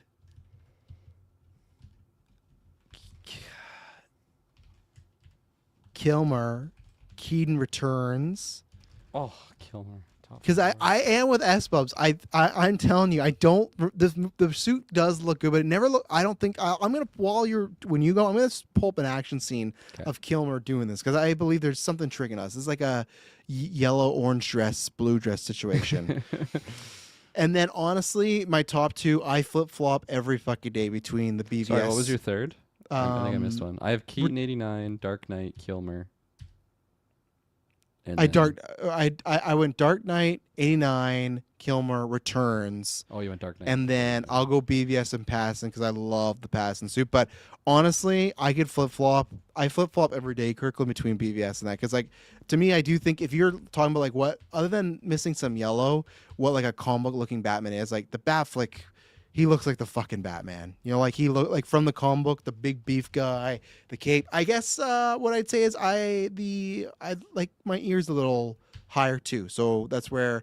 But I know a lot of people don't like this cowl. But there's something I love the armored look for Pattinson. I love just the plates, everything about it. Is that your number one? That's my number one for now. Ask me in the future. And then we get BBS, Batflick. Yeah. And then Returns, Kilmer, 89. Actually, sorry. Yeah, I swapped Dark Knight and original Keaton. That's what I would have. That's how I had it originally, and then you fucking sorry. Around. Kilmer, Batman, action scene. But you're going to have your list, though, right? Oh, of course. Okay. I got to keep rearranging yours. I didn't know I wrote it down. I could remember it. I have goldfish brain, so I have to write it down. Okay, well, okay, that doesn't help me. How do I want to do this? Him and Neon. I kind of want to look at the images while I do this. Can I pull this up again? For now. I'm gonna do it anyways. For now, I can't zoom in though. Can you zoom in? Never mind. You don't have to zoom in on that one. It's gonna go away for a second. Hang on. Just the Kilmer suit up scene.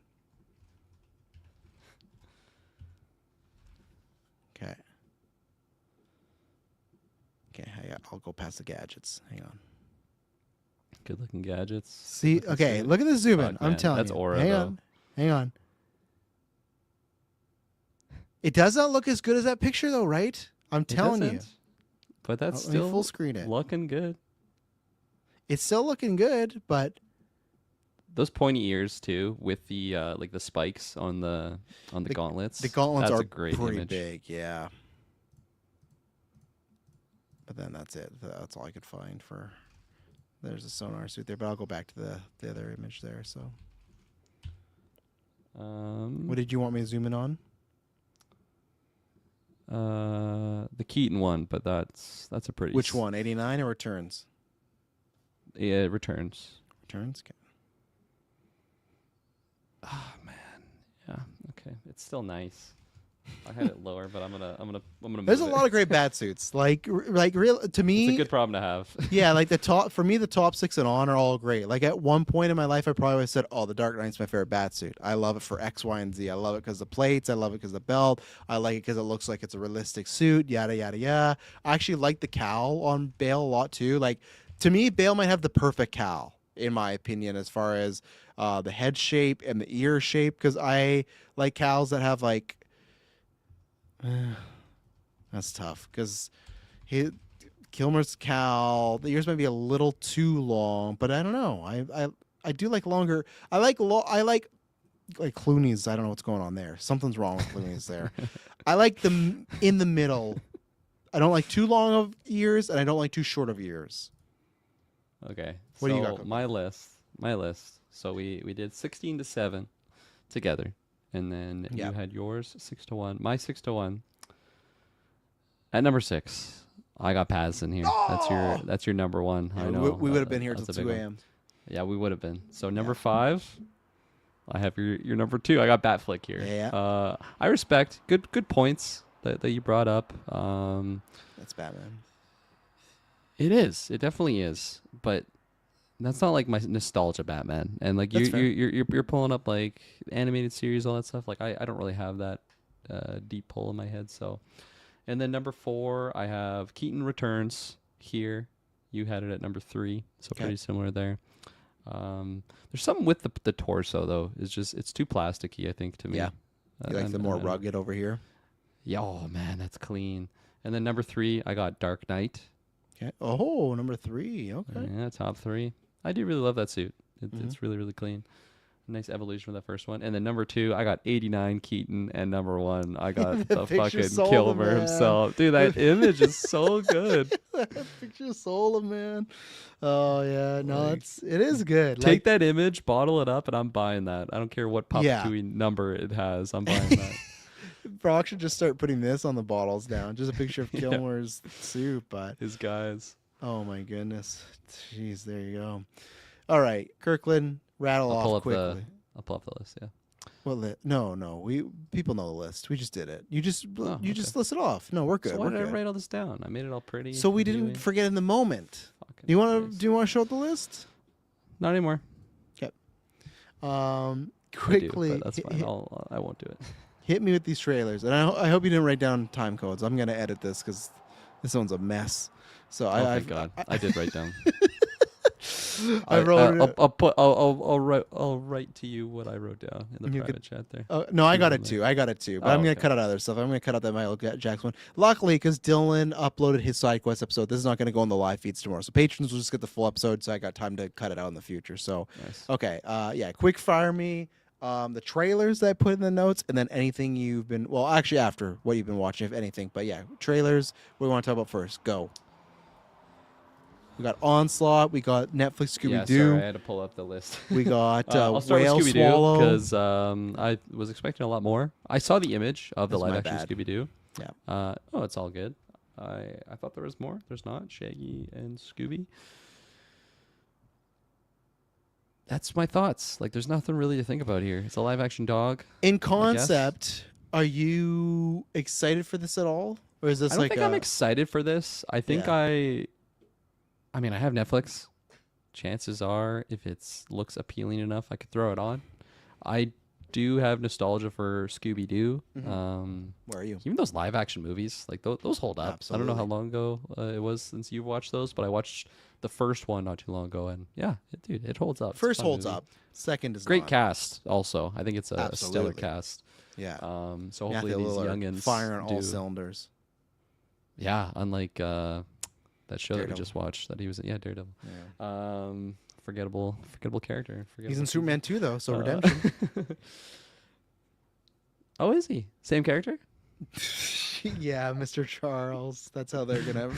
First way to connect Marvel and DC is Matthew Lillard's Mr. Charles. No, character is unknown right now. Yeah. So, yeah, Scooby-Doo. I'm pretty neutral on it right now. I'm not really hyped for it. Not really unhyped for it. Dog looks cute, but yeah.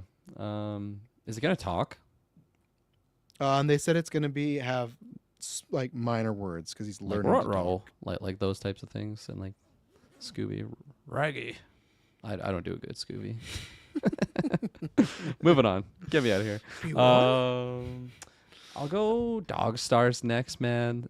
This to me should be one of those like movies that is just like, man, this is gonna be my time. Ridley Scott, Jacob E.L. Ordi. I got Margaret Qualley. His name's just Elordi, not E.L. Ordi. However you say E.L. Ordi. We got Jacob E.L. Ordi. We got Margaret Qualley.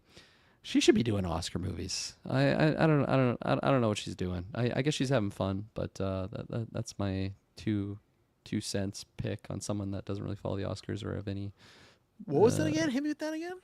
Margaret Qualley should be doing more quality type movies. She was just an Oscar movie 2 years ago, though. Substance. Okay. Yeah, Good that's counter. just 2 years ago. Good But counter, I agree. She's picked some. She's doing Sabrina Carpenter music videos, which is great. You know, they're fun to watch for sure. Yeah, it was. And then play the fucking. I'm too asleep right now, but the Joaquin clip. I'm muted for so long whenever we play that clip for some reason. I don't know why. Good video. Mark Qualley, Madeline Klein, Sabrina Carpenter. I'm just muted for so long. It's because I don't finish the clip. If I cut the clip off, Yeah. Oh, okay. It like mutes me for the length of the clip, I guess. I fucking forgot what this clip was.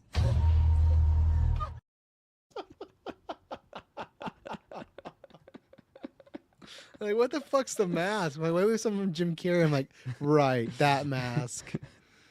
Great Anyways. audio effect too in that clip. You don't know this is not quality yet, though. The movie hasn't come out yet. It could be. I think it's gonna be not quality. It's got a lot of 65 written all over it. Yeah, If like, anybody what? remembers that Oh, movie. I think at Rotten Tomatoes, I'm like, that's not a bad score then. 65. Yeah. I see No, what you mean. 65. Yeah. Fucking, yeah, you know. Yeah, I don't know. The poster's god awful. We got Brolin in here too, right? Yeah, he's in this Yeah, and he's the in Whale there. movie.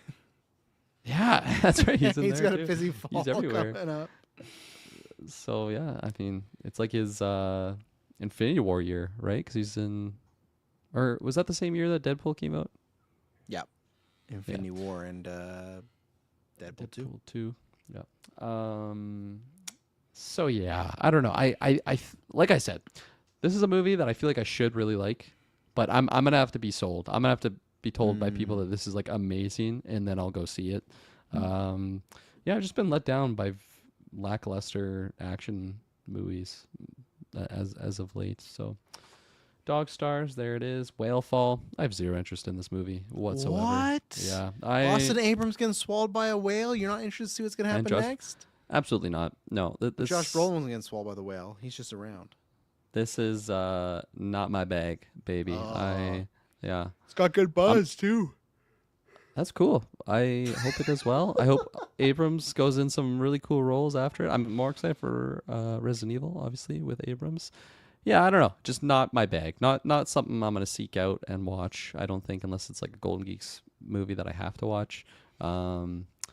I don't like the water. I don't like open water. I'm not terrified of whales, but like this just doesn't seem like a fun time for me. So that's where that is. And The Invite, I'm really intrigued by this. This trailer was weird and funky, and I don't really want to know more. I just want to go in there in the adventure.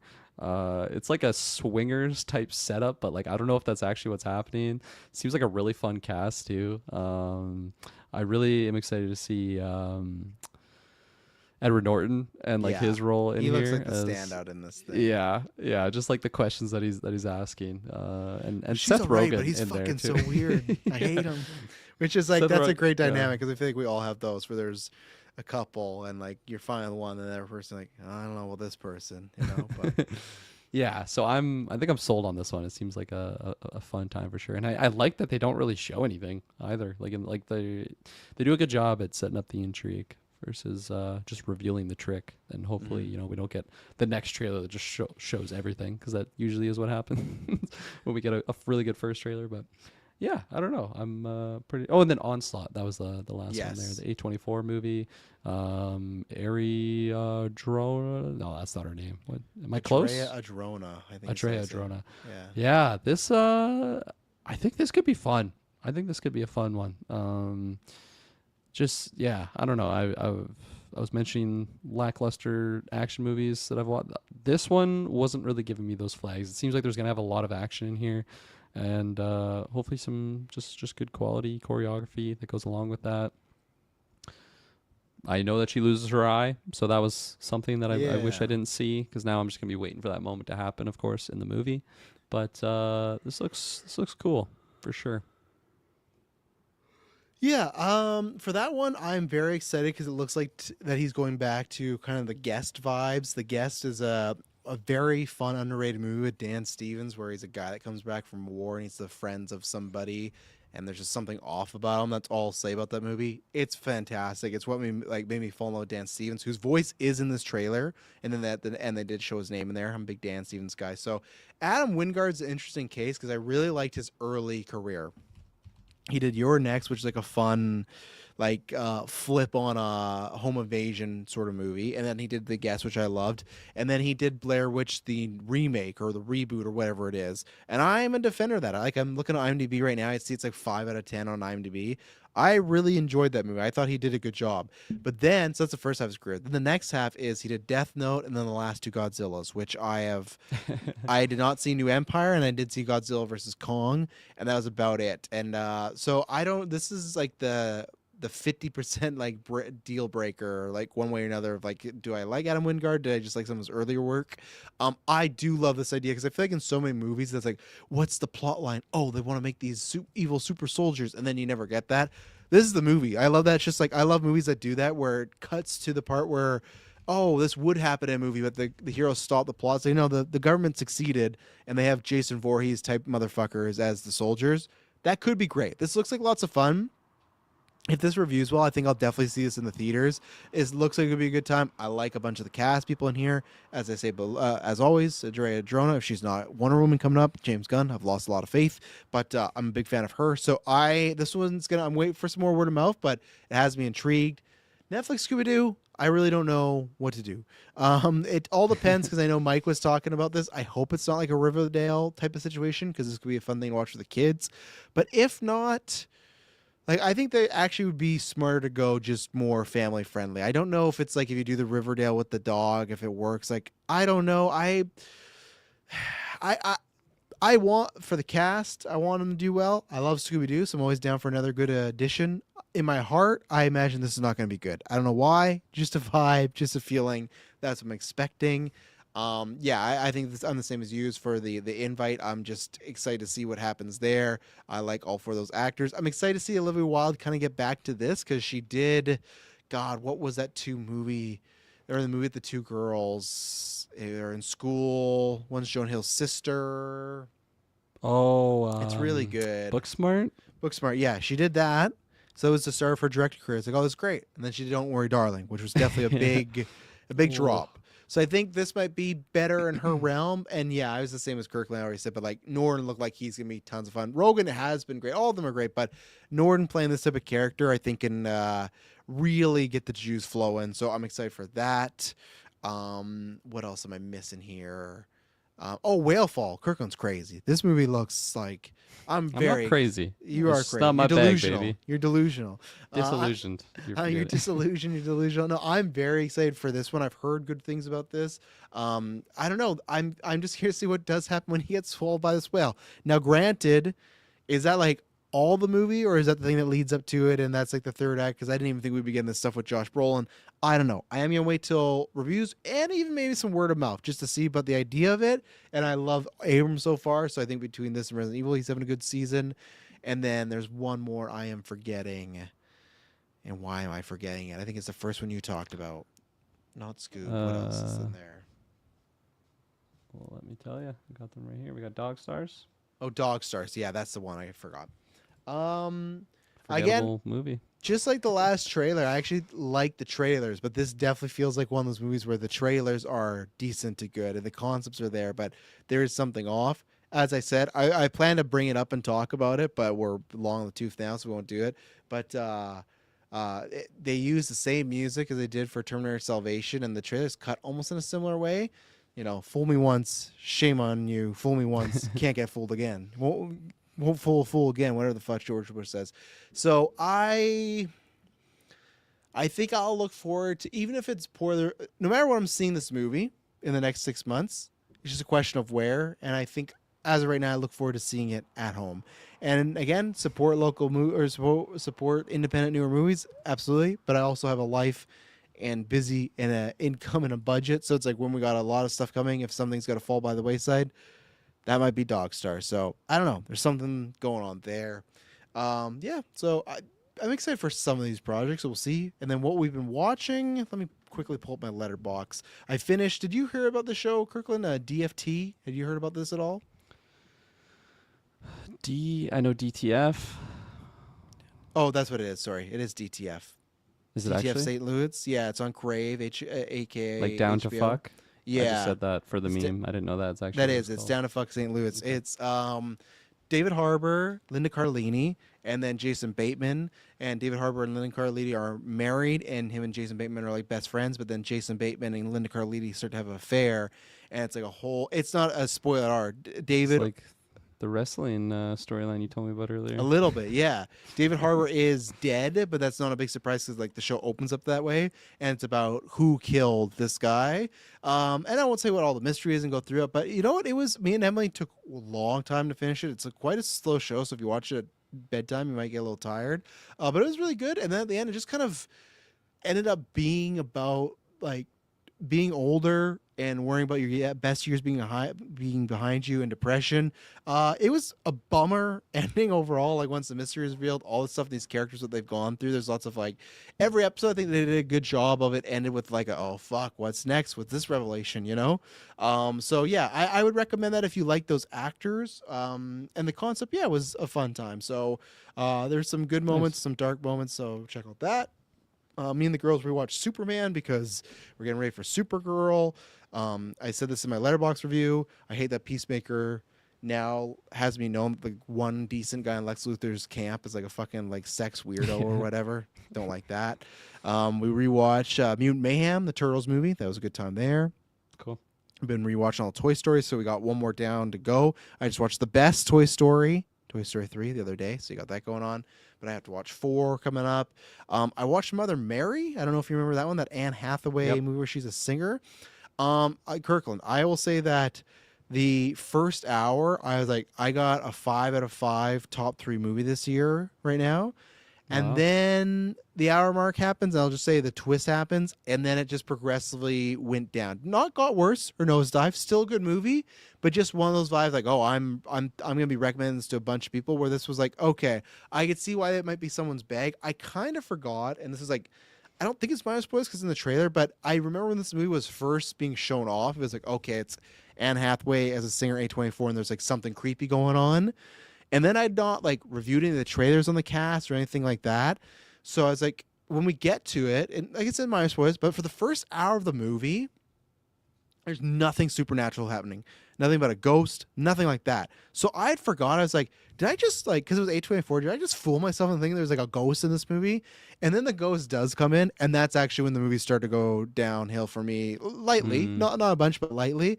And I'm a big fan of David Lowery. I love The Green Knight, right? And there's another one he did in there. I can't remember, but there's another one in there that he did that I was a big fan of. So yeah, it's just that it's Anne Hathaway. She shows up to this dressmaker. I can't remember the actress name. She shows up to this dressmaker. They hasn't made her dress in a long time because they had this falling out. They kind of like insinuate back and forth. Are they friends? Were they lovers? And they have this like top-notch dialogue. They go back and forth. It's great stuff. And then when this ghost gets in here, it works for what the plot happens. But I think it just actively, I was in the situation where it was like I was enjoying the movie much more. When it was just these people talking about their past relationship trauma, and that's in like why they weren't working together, this and that. And then I would usually think when the ghost got introduced that should amp my excitement. It did not. So that was kind of, I enjoyed the movie. I gave it like a 3.5 out of 5, so 7 out of 10. I still maybe would watch again in the future, but that was the tough thing of like when you go from thinking, oh, this might be like a 5-star to okay, slowly but surely it's dropping. And I don't even think it's like you're just wanting it to end to like not have your score going lower and lower. And it's not even, I don't think like bad choices were made. I think the pacing gets a little stilted, but I think it's just like, okay, just some choices here that I wasn't really enjoying. And then and then speaking of the Batman, we watched Batman 89, and then we haven't watched forever yet. We're gonna soon because the girls want to watch some after Lego Batman. So so that was fun. They had actually never watched the original 1989 Batman. We never got around to because I just didn't know, because a lot of the Batman movies, like other than Forever and Robin, which some of them still haven't even seen, those like really kiddie and cartoony, right? They're very action oriented, stuff like that. And then you look at the Nolan trilogy, the Returns, or the Keaton movies, and then the Ben Affleck ones and the Batman.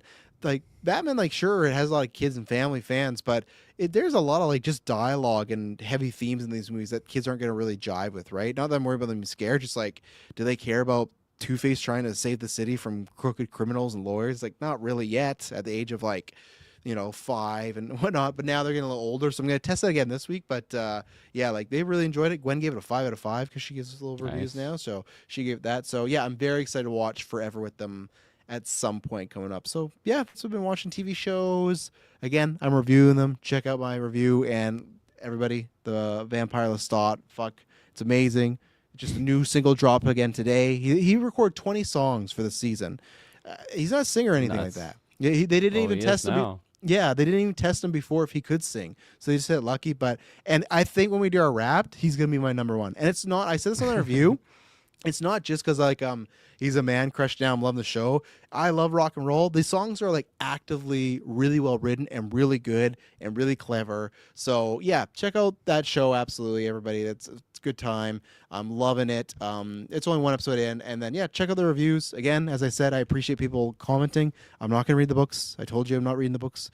It's the two things the commenters do so far. It's like, have you not read the books? And oh well, this happens. I don't want to know what happens because I get spoiled and so much other stuff. And I will read the books when this show's over. I'm just down to ride with Sam Reed right now and Jacob Anderson, see where they take me. Oh, and then the only other thing that I'm halfway through, I'll finish it by the end of the year when we do our Golden Geeks, but I'm watching Spider Noir.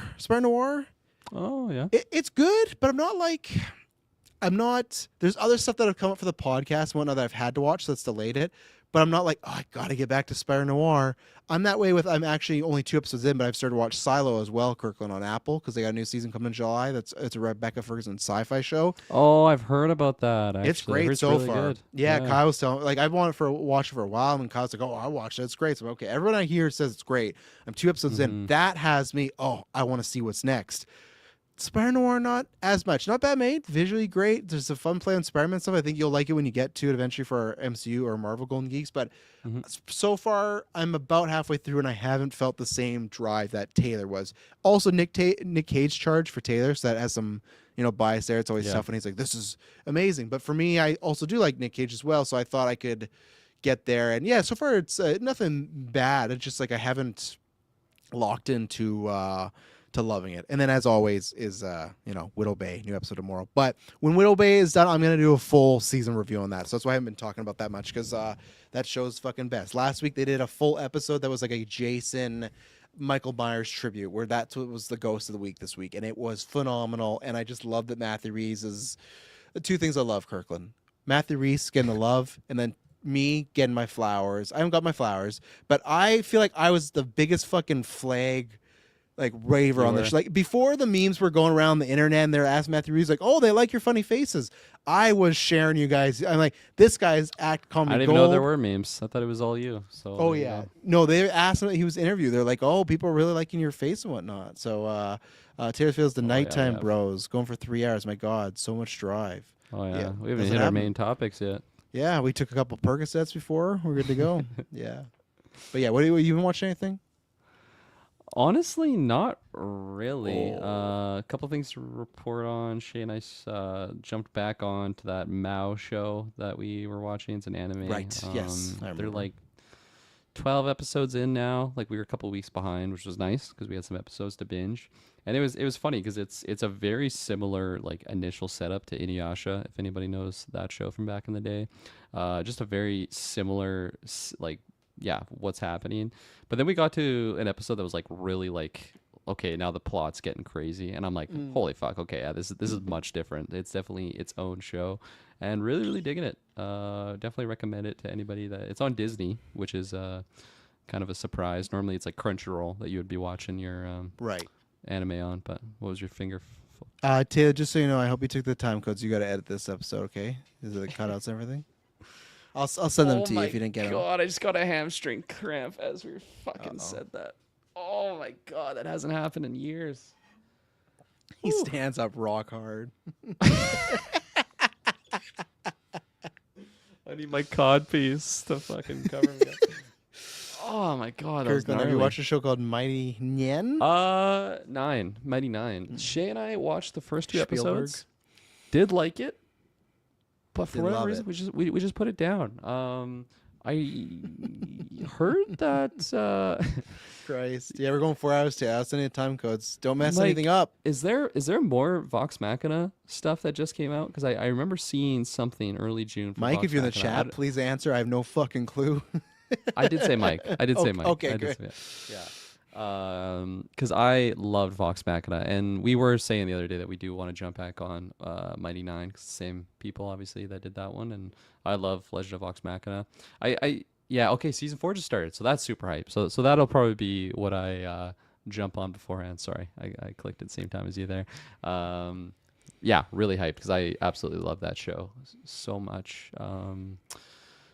Mighty Nine, one day I'll get in there. But no, so and then in terms of movies, oh, actually, this is the big one. We already did them, Travis. I'm going through the Craig 007. I'm good. You going have to through do them one again. at least for the 2006 Golden Geeks, right? Well, I started with that one. That was Yeah. the first 2006 movie that I watched. Leading up to 007, First Light, and then I'm like, I kind of want to just keep going. And honestly, I might not stop. I might just throw on like an older Bond. Also, I know we kind of speculated about doing a retro sometime in the future, but right now I'm on Skyfall. I'm in the last like act of Skyfall. I put it on, pause it, jump back onto it every once in a while. But I say every once in a while. It's been 2 sessions so far, but I kind of always surprised that Javier, like, he doesn't even appear till halfway through the movie. I kind of always forget about that. But man, that scene when he comes down the elevator and just has that long like monologue to Bond, holy fuck, I'm getting goosebumps just thinking about it right now. Yeah, so good.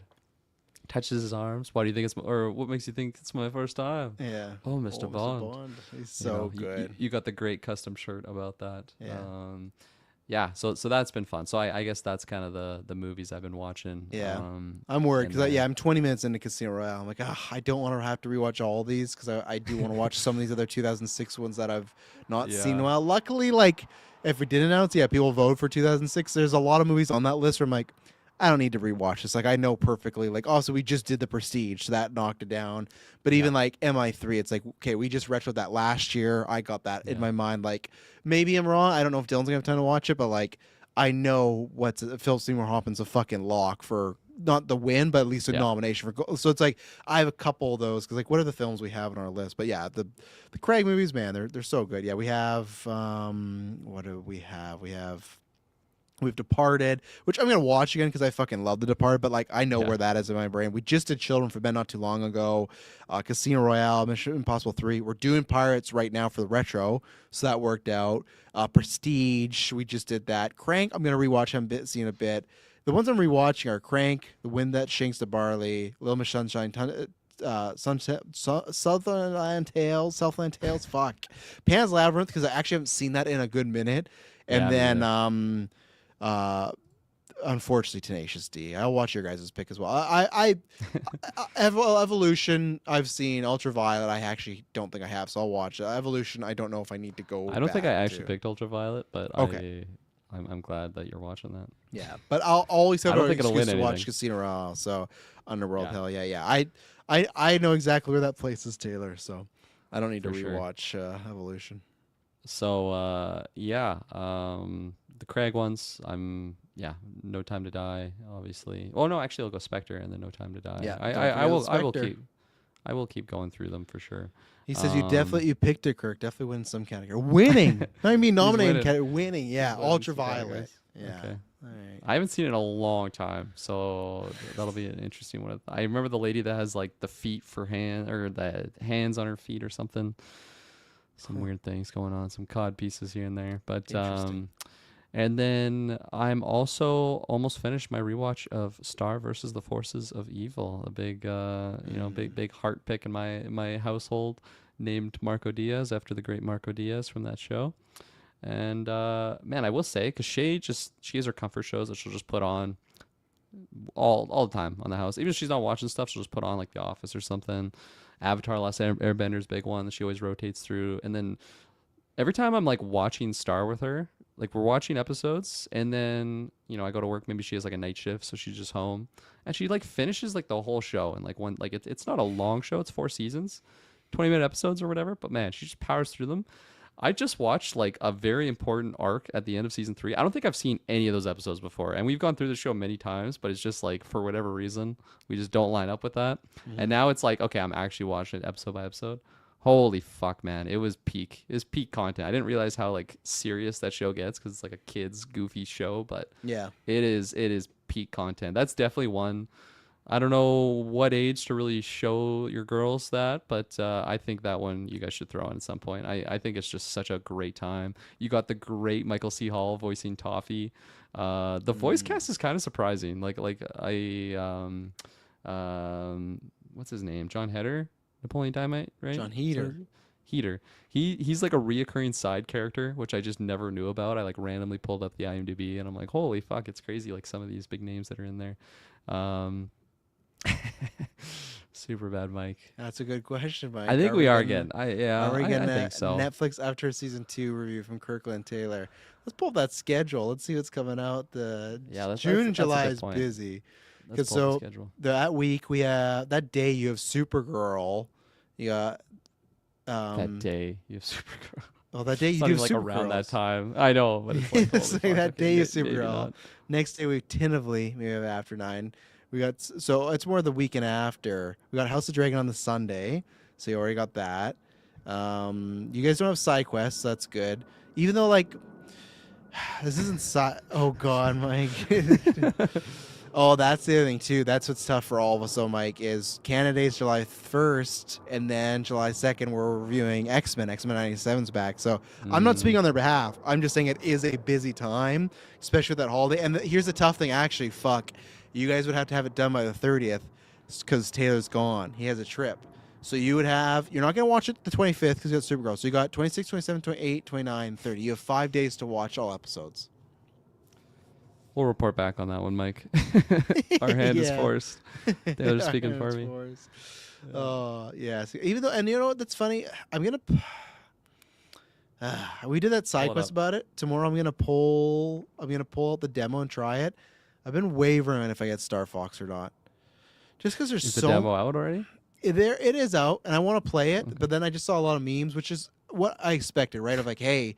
If you like this, you can play the full game now, and there's just images of the OG game, and that's why I just want to play the demo though. And once I get on screen, if the effects are just so good and the update's so good, no, this is absolutely fucking worth it. I'm here, or is it like, yeah, this is so? I don't know. I have myself. No matter what, I'll stay on side quest so you guys can watch that. But I was looking at Star Fox, I was like, just because like again now it's like Ocarina of Time's coming, Wolverine, GTA. That's like almost $300, and we don't even know how much GTA is. That's like. Are you getting Ocarina? Was that a sell for you? I think that's a day. Yeah, that's a day one for me. Also, I think that would be good for the kids too. Like that could be like how I experienced in the '90s. They could experience this because like here's like a minor thing. Preview for me and Dylan SideQuest on Monday. I'm enjoying playing Donkey Kong 64, but I don't think they could play it because it's not a remake. It's just like the old game remastered. It's so old and the camera angles, man, they're frustrating me. There's one part just because the camera angle, I'm like, I don't think I can continue. I think I can get past this thing because it's so kind of janky. So that's where for me, where Ocarina of Time, I'm sure it just probably still plays well, but I'd much rather get this. And maybe that's the case with Star Fox though. So I do got the girls and they were interested. So I just want to play that demo and see. So, yeah, Ocarina of Time. That's a lot. But again, Ocarina of Time, Wolverine, and GTA alone, that's close to $300 minimum right there after tax and stuff. And that's if GTA is like not super well overpriced, So, yeah, for sure. So look out, Mike, and maybe if they don't do a full review, this is what we've been talking. But you don't know. It's tough times. It's there, good times but tough times. Anything else, Kirkland? We hit the 3-hour mark. Tough times never last. Only tough people last. Yeah, that's my word of advice as we sign out. No, it's good. There you go. Yeah, there you go, ladies and gentlemen. We got a big, girthy Kirkland Trav's Perk Boys episode. Hope you like it. Hope you enjoy it. I don't know what we'll do. We won't be doing one next week because we got the main GV cast and in-person cast, which that will be the same as this, which will be wild. And then the weekend after, we got some stuff brewing, so we'll see what happens. But, yeah, thank you very much, ladies and gentlemen, for tuning in, whether it was live or after the fact. We promise when you hear from next, it'll not be boring.